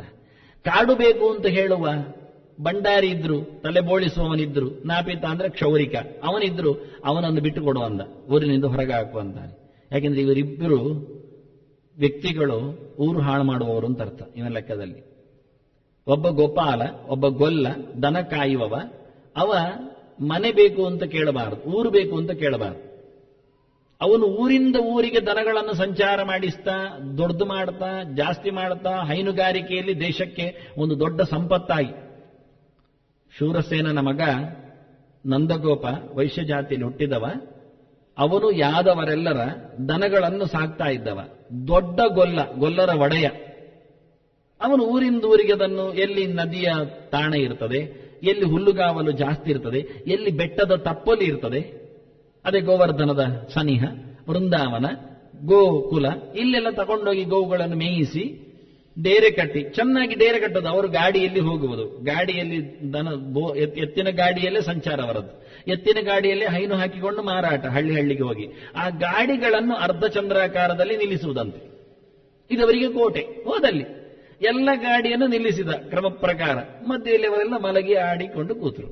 ಈ ಬಟ್ಟೆಯ ಡೇರೆ ಕಟ್ಟಿರ್ತಾರೆ. ಯಮುನೆಯ ದಡೆಯಲ್ಲಿ ಬಟ್ಟೆಯ ಡೇರೆ ಕಟ್ಟಿದ್ದರಲ್ಲೇ ಯಶೋಧ ಹಡೆದದ್ದು. ಅಲ್ಲಿಗೆ ವಸುದೇವ ಮಗುವನ್ನು ತಂದಿಟ್ಟದ್ದು. ಒಳ್ಳೆಯರು ಆ ಕಾಲದಲ್ಲಿ ಒಳ್ಳೆಯ ಬಟ್ಟೆಯ ಡೇರೆಗಳು, ಬೇಕಾದ ವ್ಯವಸ್ಥೆಗಳು, ಮುಗಿಲಿನಲ್ಲಿ ಬಹಳ ಚೆನ್ನಾಗಿ ವಿಹಾರಗಳು, ಎಲ್ಲಿ ಹುಲ್ಲುಂಟೋ, ನೀರುಂಟೋ, ಸ್ವಚ್ಛಂದವಾಗಿ ದನಗಳು ತಿರುಗ್ತಾವೋ ಕರ್ಕೊಂಡು ಹೋಗುದಲ್ಲಿ ಮೇಯಿಸ್ತಾ ಇರುವುದು. ಅವನಿಗೆ ದುಡ್ಡು ಕೊಟ್ಟರಾಯ್ತು, ಟ್ಯಾಕ್ಸ್ ಕೊಟ್ಟರಾಯ್ತು. ಆದ್ರೆ ಆ ದಿವಸ ಅವನು ಕರ ಕೊಡ್ಲಿಕ್ಕೆ ಬಂದಿದ್ದ. ವಸುದೇವ ಸಿಕ್ಕಿ ಮಾತಾಡಿದ ನಂದಗೋಪನ ಹತ್ರ, ನೀನ್ ಯಾಕೆ ಬಂದೆ? ನಾನು ಕಂಸನಿಗೆ ಟ್ಯಾಕ್ಸ್ ಕೊಡ್ಲಿಕ್ಕೆ ಬಂದೆ, ಬೇಗ ಹೋಗು, ಗಲಾಟೆ ಆಗ್ತದೆ ಅಲ್ಲ, ಮಗು ಒಂದೇ ಉಂಟು ಅಂತ ದೂಡ್ತಾನವ. ಹೀಗೆ ವಿಷಯಗಳವರೆಲ್ಲ ಗೊತ್ತಿರ್ತದೆ. ಇದನ್ನೆಲ್ಲ ತೋರಿಸಿ ವ್ಯಾವಹಾರಿಕವಾದ ಆ ಕಾಲದ ರಾಜ ವ್ಯವಸ್ಥೆ ಹೇಗಿತ್ತು, ಗೋ ಸಂಪತ್ತು ಏನಿತ್ತು. ಅರ್ಜುನನು ಮಾಡಿದ್ದ ಹಾಗೆ ಇವರೆಲ್ಲ ಯುದ್ಧಕ್ಕೆ ಬಂದಾಗ ವಿರಾಟ ನಗರದಲ್ಲಿ ಗೋವುಗಳನ್ನು ಹೊಡೆದುಕೊಂಡೋದ್ರು ಕೌರವರು. ಆಗ ಅರ್ಜುನ ಮಧ್ಯದಲ್ಲಿ ಪಾಸಾಗಿ ಗೋವುಗಳನ್ನು ಗೊಲ್ಲರನ್ನು ಒಟ್ಟಿಗೆ ಸೇರಿಸಿ ಹಿಂದೆ ಓಡಿಸಿದ, ರಾಜರನ್ನು ಆಚೆ ಓಡಿಸಿಕೊಂಡು ಹೊಡೆದುಕೊಂಡು ಹೋದ. ಹೀಗೆ ಅವರ ಮಧ್ಯದಲ್ಲಿ ಹೋಗಿ ಅವರಿಬ್ಬರನ್ನು ಬೇರೆ ಮಾಡಿ ಗೊಲ್ಲರಿಗೆ ಸೂಚನೆ ಕೊಟ್ಟ, ನೀವು ಊರಿಗೆ ಹೋಗಿಂದ. ಅವರೆಲ್ಲ ಗೊಲ್ಲರು ಗೊತ್ತುಂಟು, ಸಹದೇವ ನಕುಲ ಎಲ್ಲ ಒಟ್ಟಿಗೆ ಇದ್ದವರಲ್ಲಿ, ಗೋಪಾಲರಲ್ಲಿ. ಅದರಿಂದ ಗೊತ್ತಾಯ್ತು ಅವರಿಗೆ, ಅವರು ಊರಿಗೆ ಕರ್ಕೊಂಡು ಹೋದ್ರು. ಅವರನ್ನು ಅಟ್ಟಿಸಿಕೊಂಡು ಹೋಗುವುದನ್ನು ತಪ್ಪಿಸಿಕೊಂಡ್ರು. ಹೀಗೆ ಆ ಕಾಲದಲ್ಲಿದ್ದ ಒಂದು ಗೋವಿನ ವ್ಯವಸ್ಥೆ, ಗೊಲ್ಲರ ಬದುಕು ಅರ್ಥ ಮಾಡಿಕೊಂಡ್ರೆ ಈ ವಿದುರ ಹೇಳುವ ವಾಕ್ಯ ಅರ್ಥ ಆಗತ್ತೆ. ಗ್ರಾಮ ಕಾಮಂಚ ಗೋಪಾಲಂ. ಯಾರು ಗೊಲ್ಲ, ಗೋವಿನ ಒಡೆಯ, ಗೊಲ್ಲರ ಒಡೆಯ, ಊರು ಬೇಕು ಅಂತ ಕೇಳಿಕೊಂಡು ರಾಜನಿಂದ ಊರನ್ನು ಪಡಿತಾನೆ, ಅಂತವನು ಕಣೆಗೆ ತಳ ಊರಿ ನಾಳೆ ತಳವಾರಿಯಾಗಿ ಸಿಪಾಯಿಯಾಗಿ ಕೊನೆಗೆ ಮೇಲಿನ ಎಲ್ಲ ಸೊತ್ತೆಲ್ಲ ಅವನ ಕೈಯಲ್ಲಿದೆ, ದನ ರಾಜನ ಮೇಲೆ ಮುಗಿದಿ ಬಿಡಬಹುದು, ಇಲ್ಲ ಊರನ್ನು ಹಾಳು ಮಾಡುತ್ತಾನೆ. ದನಕ್ಕೆ ಸಂಚಾರ ಇರುವ ಊರುಗಳು ಅವನ ಹೆಸರಲ್ಲಿ ಆಗಿಬಿಟ್ರೆ ನಾಳೆ ಇನ್ನೇನು ಕೆಲಸ ಮಾಡಿಕೊಳ್ಳುತ್ತಾನೆ. ಆದ್ರಿಂದ ಊರೂರು ತಿರುಗುವ ಗೊಲ್ಲನಿಗೆ ಯಾವ ಊರು ಹೇಗೆ ಅಂತ ಚೆನ್ನಾಗಿ ಗೊತ್ತಿರ್ತದೆ. ಅದನ್ನು ಅವನು ಡಿಕ್ಲರೇಷನ್ ಕೊಟ್ಟಾನು. ಎಲ್ಲಿಯಾದ್ರೂ ಯಾವುದಾದ್ರೂ ಊರನ್ನು ಗಟ್ಟಿ ಮಾಡಿಕೊಳ್ಳುತ್ತಾನೆ ಅಂತಾದ್ರೆ ಆ ಗೋಪಾಲನನ್ನು ಎಬ್ಬಿಸಿಬಿಡು ಅಂತಾನೆ. ಇದೆಲ್ಲ ಬಹಳ ಸೂಕ್ಷ್ಮ ಇದು ವಿಚಾರಗಳು ಆ ಕಾಲದಲ್ಲಿ. ಗ್ರಾಮಕಾಮಂಚ ಗೋಪಾಲಂ. ಹಾಗೆ ವನಕಾಮಂಚ ನಾಪೀತಂ ಅಂದ. ಇದು ಇನ್ನೂ ಚಂದ ಇದೆ. ನಾಪೀತ ಅಂದರೆ ಕ್ಷೌರಿಕ. ಅವನ ಕೈಯಲ್ಲಿ ಇರುವುದು ಬಾಳು. ಬಾಳು ಅಂದ್ರೆ ಕತ್ತಿ. ಕತ್ತಿ ಕೆಲಸ ಏನು? ಕಡಿಯುವುದು. ಯಾರಾದರೂ ಒಬ್ಬ ನಾಪೀತ ಬಂದು ಕಾಡು ಬೇಕು ನನಗೆ ಒಂದಿಷ್ಟು ಕೊಡು ಅಂತ ಕೇಳಿದ್ರೆ ಕೊಡಬೇಡ ಅಂತಾನೆ. ಭಂಡಾರಿಗಳಿಗೆ ಯಾವತ್ತು ಕಾಡು ಕೊಡಬೇಡಿ, ಯಾಕೆಂದ್ರೆ ಅವರ ಭಂಡಾರದಲ್ಲಿರುವ ಎಲ್ಲ ಕತ್ತಿ ಉಪಯೋಗಿಸ್ತಾರೆ, ಎಲ್ಲ ಕೆತ್ತಾರೆ ಅಂತ. ಅವರ ಕೆಲಸ ಕೆತ್ತುವುದು ಅಂತ. ನಿರ್ಮೂಲನಗೊಳಿಸಿದವರ ಕೆಲಸ, ಕೈಯಲ್ಲಿದ್ದ ಕೆಲಸ ಅವರು ಮಾಡುವುದಿಲ್ಲ, ಮನಸ್ಸಿನಲ್ಲಿದ್ದ ಕೆಲಸ ಅವರು ಬಿಡುವುದಿಲ್ಲ. ಅದರಿಂದ ಕಾಡು ಕೇಳಿದರೆ ಕಾಡು ಬೋಳಾಯಿತು ಅಂತ ತಿಳ್ಕೊ, ಅವರಿಗೆ ಬೋಳಿಸುವುದೇ ಕೆಲಸ. ನೋಡಿ, ಚೆನ್ನಾಗಿ ನೋಡಿ, ಕ್ಷೌರಿಕರು ಮೆಲ್ಲ ತೆಗಿತಾ ಇರ್ತಾರೆ. ಇನ್ನೊಬ್ಬ ಬರುವವರೆಗೂ ಕಟ್ಟಿಂಗ್ ಮಾಡ್ತಾನೆ ಇರ್ತಾರೆ. ಅವರಿಗೆ ಮತ್ತೊಬ್ಬನಂದ್ರೆ ಇವನು ಮಂಡಿ ಬಿಡ್ತಾರೆ, ಅವನು ಶುರು ಮಾಡ್ತಾನೆ. ಬರುವವರೆಗಿಲ್ಲಾದ್ರೆ ಇವನು ಬೋಳಿಸ್ತಾ ಕೂತ್ಕೊಳ್ತಾರೆ. 3/4 ಗಂಟೆ ಆದ್ರೂ, ಕೆಲವೊಮ್ಮೆ 10 ನಿಮಿಷದಲ್ಲಿ ಬೋಳಾಗಿ ಹೋಗುತ್ತೆ ತಲೆ, ಕೆಲವೊಮ್ಮೆ 3/4 ಗಂಟೆ ಆದ್ರೂ ಆಗೋದಿಲ್ಲ. ಯಾಕೆ ನೋಡಿದ್ರೆ ಜನ ಬರಬೇಕು. ಅದು ಜನ ತುಂಬ ಇದ್ದಾಗೆ ಹೋಗಿ ವೈಟಿಂಗ್ ಮಾಡಿದ್ರು ಪರವಾಗಿಲ್ಲ, ಕ್ಷೌರ ಚೆನ್ನಾಗಿ ಆಗುತ್ತೆ. ಇದು ನಾವಿದರ ಕ್ರಮ ಅಂತ. ಈ ಇದು ಆಚಾರ್ಯರು ಅಂತ ಕರೀತಾರಲ್ಲ, ಏನೇ ಕರೀಲಿ ಅವರು. ಆಚಾರ ಶಬ್ದಕ್ಕೆ ಅರ್ಥ ಚರ, ಗತಿ, ಭಕ್ಷಣೆಯೋ ಅಂತ 2 ಅರ್ಥ ಇಲ್ಲಿ ಬಂತು. ಅಪ್ರವಕ್ತಾರಂ ಆಚಾರ್ಯಂ ಅಂತ. ಆಚಾರ್ಯ ಅಂದ್ರೆ ಅವನಿಗೆ 2 ಅರ್ಥ. ತಿನ್ನುವವನು ಅಂತ ಅರ್ಥ, ತಿನ್ನಿಸುವವನು ಅಂತ ಅರ್ಥ. 2 ತಿಳುವಳಿಕೆಯನ್ನು ಮತ್ತೊಬ್ಬರಿಗೆ ತಿನ್ನಿಸುವವ ಅವನ ಆಚಾರ್ಯ. ತಾನು ಮಾತ್ರ ತಿನ್ನುವುದಾದ್ರೆ ಅವನ ಆಚಾರಿ. ಅದರಿಂದ ಚಿನಿವಾರರು ಯಾರದ್ದೇ ಸೊತ್ತಾಗಲಿ ಕೆತ್ತುವುದು ಕೆತ್ತುತ್ತಾರೆ. ಅವರು ಅಮ್ಮನ ಬೆಂಡೋಲೆ ತಯಾರು ಮಾಡ್ಲಿಕ್ಕೆ ಅವನ ಕೈಗೆ ಬಂದ್ರು ಸ್ವಲ್ಪ ಅದರಲ್ಲಿ ಒಳಗೆ ಹಾಕ್ತಾನಂದೇವ. ಇದು ಕ್ರಮ ಅವರದ್ದು. ಯಾಕೆಂದ್ರೆ ಅವರದ್ದು ಅಭ್ಯಾಸ ಬಲ, ಅವರ ಬದುಕೇ ಹಾಗೆ. ಇನ್ನೇನು ಬದುಕುದು? ಎಲ್ಲ ನಮ್ಮ ಬಂಧುಗಳೇ ನಮ್ಮ ಚಿನ್ನ ನಮಗೆ ಕೊಡ್ತಾ ಇದ್ರೆ ನಾವು ಯಾವತ್ತು ಎಲ್ಲರಿಗೂ 100ಕ್ಕೆ 100 ಸರಿ ಮಾಡಿಕೊಟ್ರೆ ಮತ್ತೆ ವ್ಯಾಪಾರ ಏನು? ಸತ್ಯಾನತಂತ ವಾಣಿಜ್ಯಂ ಅಂತ. ವಾಣಿಜ್ಯ ಅಂದ್ರೆ ವ್ಯಾಪಾರ ಧರ್ಮ ಅಂದ್ರೆ ಸುಳ್ಳು ಸತ್ಯಗಳ ಕೊಂಪೆ. ಅದಿಲ್ಲದಿದ್ರೆ ಬದುಕಲಿಕ್ಕೆ ಸಾಧ್ಯ ಇಲ್ಲ. 100ಕ್ಕೆ 100 ನಾವು ಸರಿಯಾಗಿಯೇ ವ್ಯಾಪಾರ ಮಾಡಿದ್ರೆ ನಾಳೆ ಅಂಗಡಿ ಮುಚ್ಚಬೇಕಾಗತ್ತೆ, ನಮ್ಮ ಮನೆ ಮಕ್ಕಳೆಲ್ಲ ಬೀದಿಗೆ ಬರಬೇಕಾಗತ್ತೆ. ವಾಣಿಜ್ಯದಲ್ಲಿ 2 ಇರಬೇಕು, ಲಾಭವೂ ಬೇಕು. ಪೂರ ಲಾಭ ಅಲ್ಲ, 100ಕ್ಕೆ 100 ಲಾಭ ಮಾಡಿದ್ರೆ ಯಾರು ನಾಳೆಯಿಂದ ಪರ್ಚೇಸ್ ಮಾಡಲಿಕ್ಕೆ ಬರುವುದೇ ಇಲ್ಲ. ಅದು ಕಷ್ಟ. ಇವಾಗಿನ ಮತ್ತು ಮುಚ್ಚಲೇಬೇಕು. ಯಾಕೆ? ಜನ ಇಲ್ಲ. ಜನ ಬೇಕಾದ್ರೆ ಸ್ವಲ್ಪ ಕಡಿಮೆಗೂ ಕೊಡಬೇಕು, ಸ್ವಲ್ಪ ತಾನು ಹಿಡ್ಕೊಳ್ಬೇಕು. ಈ ರೀತಿಯಾಗಿರಬೇಕು. ಆದರೆ ವ್ಯಾಪಾರದ ಧರ್ಮವೇ ಹಾಗೆ. ಅದನ್ನ ನಾಪೀತನಿಗೆ ಅವನು ವ್ಯಾವಹಾರಿಕವಾಗಿ ಬದುಕುವುದರಿಂದ ಅವನು ಬೋಳಿಸ್ತಾನೆ. ಅದರಿಂದ ಕಾಡು ಕೊಡಬೇಡ, ಕಾಡು ನಲ್ಲಿ ಇಳ್ಳಾಗುತ್ತೆ ಅನ್ನ. ಇದೊಂದು ರಾಜ್ಯದ ವ್ಯವಸ್ಥೆಯಲ್ಲಿ ಅವನು ಒಟ್ಟು 6 ಜನರನ್ನು ಇಡೀ ಸಮುದಾಯದಲ್ಲಿ 7ನೇದು ಸಿಕ್ಕಿಸದ ಹಾಗೆ ಒಂದು ಧರ್ಮವನ ಲೆಕ್ಕಾಚಾರ, ಅದ್ಭುತವಾದ ಒಂದು ಲೆಕ್ಕ ಮಾಡಿದ. ಮತ್ತು ಷಡ್ಜೀವ ಲೋಕಸ್ಯ ಸುಖಾನಿ ರಾಜನ್ ಅಂತಾನೆ. ಬದುಕಿನಲ್ಲಿ 6 ಸುಖ ಇದೆ ಅಂದ. ಮನುಷ್ಯ ಸುಖವಾಗಿ ಬದುಕಬೇಕಾದ್ರೆ 6 ಬೇಕು. ಆರೋಗ್ಯಂ ಆನರಣ್ಯಂ ಅವಿಪ್ರವಾಸ ಸದ್ಭಿರ್ಮನುಷ್ಯೈ ಸಹ ಸಂಪ್ರಯೋಗ ಸ್ವಪ್ರತ್ಯಯಾವರ್ತಿ ಅಭೀತವಾಸ ಷಡ್ಜೀವಲೋಕಸ್ಯ ಸುಖಾನಿರಾಜನ್ ಅಂದ. 6 ಜೀವರಾಶಿಗೆ ಸುಖದ ಮೆಟ್ಟಿಲುಗಳು ಇದ್ದಾಗೆ, ಸುಖದ ಮೂಟೆಗಳು ಇದ್ದಾಗೆ. ಬಹಳ ಸುಂದರವಾದ. ಮೊದಲು ಸುಖವಾಗಿ ಮನುಷ್ಯ ಬದುಕಬೇಕು ಅಂತಾದ್ರೆ ಒಂದು ಅವನಲ್ಲಿ ಇರಬೇಕು, ಅದು ಆರೋಗ್ಯ. ಯಾವತ್ತು ಆರೋಗ್ಯ ಇಲ್ಲ, ಕೆಟ್ಟಿದೆ, ಆವತ್ತಿನಿಂದ ಅವನಲ್ಲಿ ಸುಖ ಓಡಿದೆ, ಜಾರಿದೆ. ಮೊದಲು ಮನುಷ್ಯ ಸುಖವಾಗಿರಬೇಕು ಅಂತಾದ್ರೆ ಕಾಪಿಡಬೇಕಾದ್ದು ಆರೋಗ್ಯವನ್ನು. ಎಷ್ಟು ಪ್ರಯತ್ನ ಪಟ್ಟರು ಏನಕ್ಕೇನ ಪ್ರಕಾರೇಣ ಆರೋಗ್ಯದ ಮೈಂಟೈನ್ ಆಗಲೇಬೇಕು. ಇಷ್ಟು ಮುಖ್ಯ. ಶಾರೀರಿಕ, ಮಾನಸಿಕ, ವಾಚಿಕ 3. ಆರೋಗ್ಯ ಅಂದಾಗ ತ್ರಿಕರಣಪೂರ್ವಕವಾದ ಆರೋಗ್ಯ. ನಾನು ಚೆನ್ನಾಗಿದ್ದೇನೆ, ತಲೆ ಮಾತ್ರ ಸುತ್ತಾ ಇರ್ತದೆ, ಅದು ಉಪಯೋಗ ಇಲ್ಲ. ಮನಸ್ಸು ಭ್ರಮೆ, ಮತಿಭ್ರಮೆ ಇದ್ರೆ ಚೆನ್ನಾಗಿದ್ದೇನು ಉಪಯೋಗ? ಅಂದ ಶುದ್ಧವಾದ ಆರೋಗ್ಯ ಎನ್ನುವುದು ಮನುಷ್ಯ ಲೋಕದ ಒಂದು ದೊಡ್ಡ ಸುಖದ ಕ್ರಮ ಅಂತಾನೆ. ಅಂತಹ ಸುಖವನ್ನು ಮೊದಲು ಪಡಿ. ಹೌದಯ್ಯ, ಆರೋಗ್ಯ ಚೆನ್ನಾಗಿದೆ, ಮತ್ತೆ ಮೈ ತುಂಬ ಸಾಲ ಅಂತಾನೆ. ಅದು ಬೇಗ ಆಗಲಿಲ್ಲ, ಆರೋಗ್ಯಕ್ಕೋಸ್ಕರ ಮಾಡಿದ್ದು. ಅವರ ಹತ್ರವೂ ಕಾರ್ಡ್ ಮಾಡಿದ್ದು, ಇವರ ಹತ್ರ ಮದ್ದು ತಗೊಂಡದ್ದು, ಇನ್ನೊಂದು ಕಡೆಯಲ್ಲಿ ಸಿಕ್ಕಿಬಿದ್ದದ್ದು. ಒಟ್ಟು ಎಲ್ಲ ಡಾಕ್ಟರ್ಗಳಿಗೂ ಇಡಿಸಿದ್ದೇ ಉಂಟು, ಬೇಕಾದಷ್ಟು ಕೊಡ್ಲಿಕ್ಕೆ ಬಾಕಿ ಉಂಟು. ಈಗ ಎಂತ ಕ್ರಮ? ಅದಕ್ಕೆ ಹೇಳ್ತಾನೆ, ಎರಡನೆಯದ್ದು ಸುಖದ ಲಕ್ಷಣ ಕೇಳಿದ್ರೆ ಋಣಮುಕ್ತನಾಗಿರುವುದು, ಸಾಲ ಇರಬಾರದು. ಒಳ್ಳೆ ಮಾತಾಡ್ತಾನೆ, ಎಲ್ಲರಿಗೂ ಕಿವಿ ಮಾತಾಡ್ತಾನೆ ವಿದುರ. ಯಾವ ಕಾಲದಲ್ಲಿಯೂ ಸಾಲ ಮಾಡಬೇಡಿ, 1 ರೂಪಾಯಿ ಸಾಲ ಹಿಡ್ಕೊಳ್ಬೇಡಿ, ಕಡ ಕೇಳಬೇಡಿ, ಇಲ್ಲ ಆದ್ರೆ ಬಿಡಿ ಅಷ್ಟೇ. ಸಾಲ ಮಾಡಿ ಯಾವ ಸೊತ್ತು ಪಡೆಯುವುದು ಬೇಡ ಅಂತಾನೆ. ಹಾಸಿಗೆ ಇದ್ದಷ್ಟು ಕಾಲ ಚಾಚು, ಎಷ್ಟು ಉಂಟು ನಿನಗೆ ಅಷ್ಟೇ. ನೀನು ಎಲ್ಲರ ಹಾಸಿಗೆ ಹೇಗೆ ಉಂಟು ಹೇಳಿಕೊಂಡು ಮಾಡ್ಲಿಕ್ಕೆ ಹೋಗಬೇಡ, ಅದಕ್ಕೆ ಕಾಲನ್ನು ಉದ್ದ ಮಾಡ್ಲಿಕ್ಕೆ ಹೋಗೋದು ಬೇಡ, ಎರಡೂ ಬೇಡ ಅಂದ. ಅದು ನಮ್ಮ ಕರ್ಮಾಂಗಗಳೆಲ್ಲ ಇವತ್ತು ದೊಡ್ಡದಾಗ್ಲಿಕ್ಕೆ ನೋಡಿ. ಒಂದು ಮನೆ ಇದೆ, ಅದು 10 ವರ್ಷದಿಂದ ಉದ್ಘಾಟನೆಗೊಂಡಿದೆ, ಆದ್ರೆ ಇವತ್ತಿನವರೆಗೂ ಅದರ ಕೆಲಸ ಮುಗಿಲಿಲ್ಲ, ಆಗ್ತಾನೆ ಇದೆ. ಎಷ್ಟು ಸರಿ ಮಾಡೋದು ಗೊತ್ತಿಲ್ಲ ಅವರಿಗೆ, ಎಷ್ಟು ಸರಿ ಮಾಡೋದು ಗೊತ್ತಿಲ್ಲ, ಎಷ್ಟು ಮಾಡಿದ್ರು ಕಮ್ಮಿ ಕಾಣೋದು ಅವರಿಗೆ. ದಿನ ಬಿದುಕೊಳ್ತಾರೆ, ಪಾಪ ನಿದ್ದೆ ಬರ್ತಾ ಇಲ್ಲ ಕಾಣುತ್ತೆ. ಇಲ್ಲಿ ಹಾಗೆ ಮಾಡುವ, ಅಲ್ಲಿ ಹೀಗೆ ಮಾಡುವ, ಅದು ತೆಗೆದು ಇದು ಇಡುವ, ಇದು ತೆಗೆದು ಇದು ಮಾಡುವ, ಹೀಗೆ ಆಗ್ತಾನೆ ಉಂಟು, ಮುಗಿಲಿಲ್ಲ. ದೊಡ್ಡ ಮನೆ ಇದೆ, ಇರುವುದು 4 ಜನ, ಆದ್ರೂ ಒಂದು ಕೋಣೆಯಲ್ಲೇ ಎಲ್ಲರೂ ಬದುಕಬಹುದು. ಆದ್ರೆ 10-15 ಕೋಣೆ ಆಗಿದೆ, ಇನ್ನೂ ಆಗ್ತಾನೆ ಇದೆ. ಅವನು ಸತ್ತರೂ ಆ ಮನೆಯನ್ನು ಬಿಟ್ಟು ಹೋಗುದಿಲ್ಲವ, ಯಾಕೆಂದ್ರೆ ಮತ್ತೆ ಪ್ರೇತಾತ್ಮನಾಗಿ ಬಂದು ಅಲ್ಲೇ ಸುತ್ತುತ್ತಾ ಇರ್ತಾನೆ, ಇದು ನಾನು ಮಾಡಿಸಿದ ಮನೆ ಅಂತೇಳಿ. ಈ ಸದ್ಗತಿ ಆಗುವುದ ಲಕ್ಷಣಗಳು ಬರಲಿಕ್ಕೆ ಕಾರಣ ಇದೆಲ್ಲ. ಇದನ್ನು ಹೇಳಿಕೊಟ್ಟ ಆನ್ರಣ್ಯಂ ಅಂತ. ಋಣ ಪರಿಹಾರ ಮಾಡಿಕೊ, ಯಾವುದೂ ಋಣವನ್ನು ಇಟ್ಟುಕೊಳ್ಳಬೇಡ. ಯಾವುದರ ಋಣ ಬೇಡ? ಮನುಷ್ಯ ಋಣ ಬೇಡ, ಇನ್ನು ದುಡ್ಡಿನ ಋಣ ಬೇಡ, ಇನ್ನು ಯಾವುದು ಔಷಧದ ಋಣ ಬೇಡ, ಯಾವುದರ ಋಣ ಬೇಡ ಅಂತಾನೆ. ಪ್ರತಿಯೊಬ್ಬರಲ್ಲಿ ಸಾಲಗಾರನಾಗಿ ಬದುಕಬೇಡ ಅಂತ. ಯಾವುದೊದ್ದರೋ ಋಣಗಳಿರ್ತವೆ, ಮಾತಿನದ್ದೋ, ಮಂತ್ರದ್ದೋ, ಸೊತ್ತಿನದ್ದೋ, ಅನ್ನದ್ದೋ. ಯಾವ ಋಣಕ್ಕೆ ಬೀಳಬಾರದು. ದೇವರು ಕೆಲವೊಮ್ಮೆ ಊಟ ನಿಲ್ಲಿಸಿದಾಗ ಅದು ಕಾಣುತ್ತೆ ಯಾವ ಕರ್ಮಕ್ಕೆ ಇನ್ನೊಬ್ಬರ ಋಣ ಇರಬಹುದು ಅಂತ. ಅವ್ರು ಹಾಕದೇ ಇದ್ದಾಗ ಅನ್ನ ಅವ್ರು ಹಾಕುವುದಾದ್ರೆ ಬಾವಿ ನೀರಲ್ಲಿ ಆಗ್ಬೋದಿಲ್ಲ ನಿಮಗೆ, ನಿಮ್ದು ಟ್ಯಾಪ್ ನೀರಲ್ಲಿ ಹಾಕುವುದನ್ನ ಆಗ್ಬೋದಾದ್ರೆ ಊಟಕ್ಕೆ ಬನ್ನಿ, ದಮ್ಮ ಬೇಡ, ನನಗೊಂದು ಬಾವಿ ನೀರಿನ ಹುಚ್ಚು, ಅದಿಲ್ಲದೆ ಊಟ ಮಾಡುವುದಿಲ್ಲ ಅಂತ. ಇದು ಕಾರ್ಪೊರೇಷನ್ ನೀರು ನೋಡಿದಾಗ ಕೆಲವೊಮ್ಮೆ ವಾಂತಿ ಬರುತ್ತದೆ. ಅದನ್ನು ಅವರು ಅನ್ನ ಹಾಕದೇ ಇರುವಾಗ ನಮ್ಮ ಆಂಧ್ರಣ ಎಷ್ಟು ಪರಿಹಾರಕ್ಕೆ ಬಂದು ಗೊತ್ತಾಗುತ್ತೆ. ಋಣ ಪರಿಹಾರದ ವಸ್ತುಗಳು, ಅನ್ನದ ಋಣ, ಇನ್ಯಾವುದೋ ಎಲ್ಲ ವಿಷಯದ ಋಣಗಳು, ಅದು ಇರಬಾರ್ದು. ಆರೋಗ್ಯ ಆನರಣೀಯಂ. ನೀವು ಹೇಳುವುದು ಚಂದ, ಆರೋಗ್ಯ ಇದೆ, ಕಾಪಾಡಿಕೊಂಡಿದ್ದೇವೆ, ಋಣ ಇಲ್ಲ, ಋಣ ಯಾರ ಹತ್ರ ಇಲ್ಲ. ಆದರೆ ಋಣ ಇಲ್ಲದಂತೆ ಮಾಡಿಕೊಳ್ಳಬೇಕಾದ ದುಡಿಬೇಕಾ? ಬೇಕೆ. ಇದ್ದಲ್ಲಿ ದುಡಿದ್ರೆ ಸಾಕಾಗತ್ತಾ? ಸಿಗುವುದಿಲ್ಲ.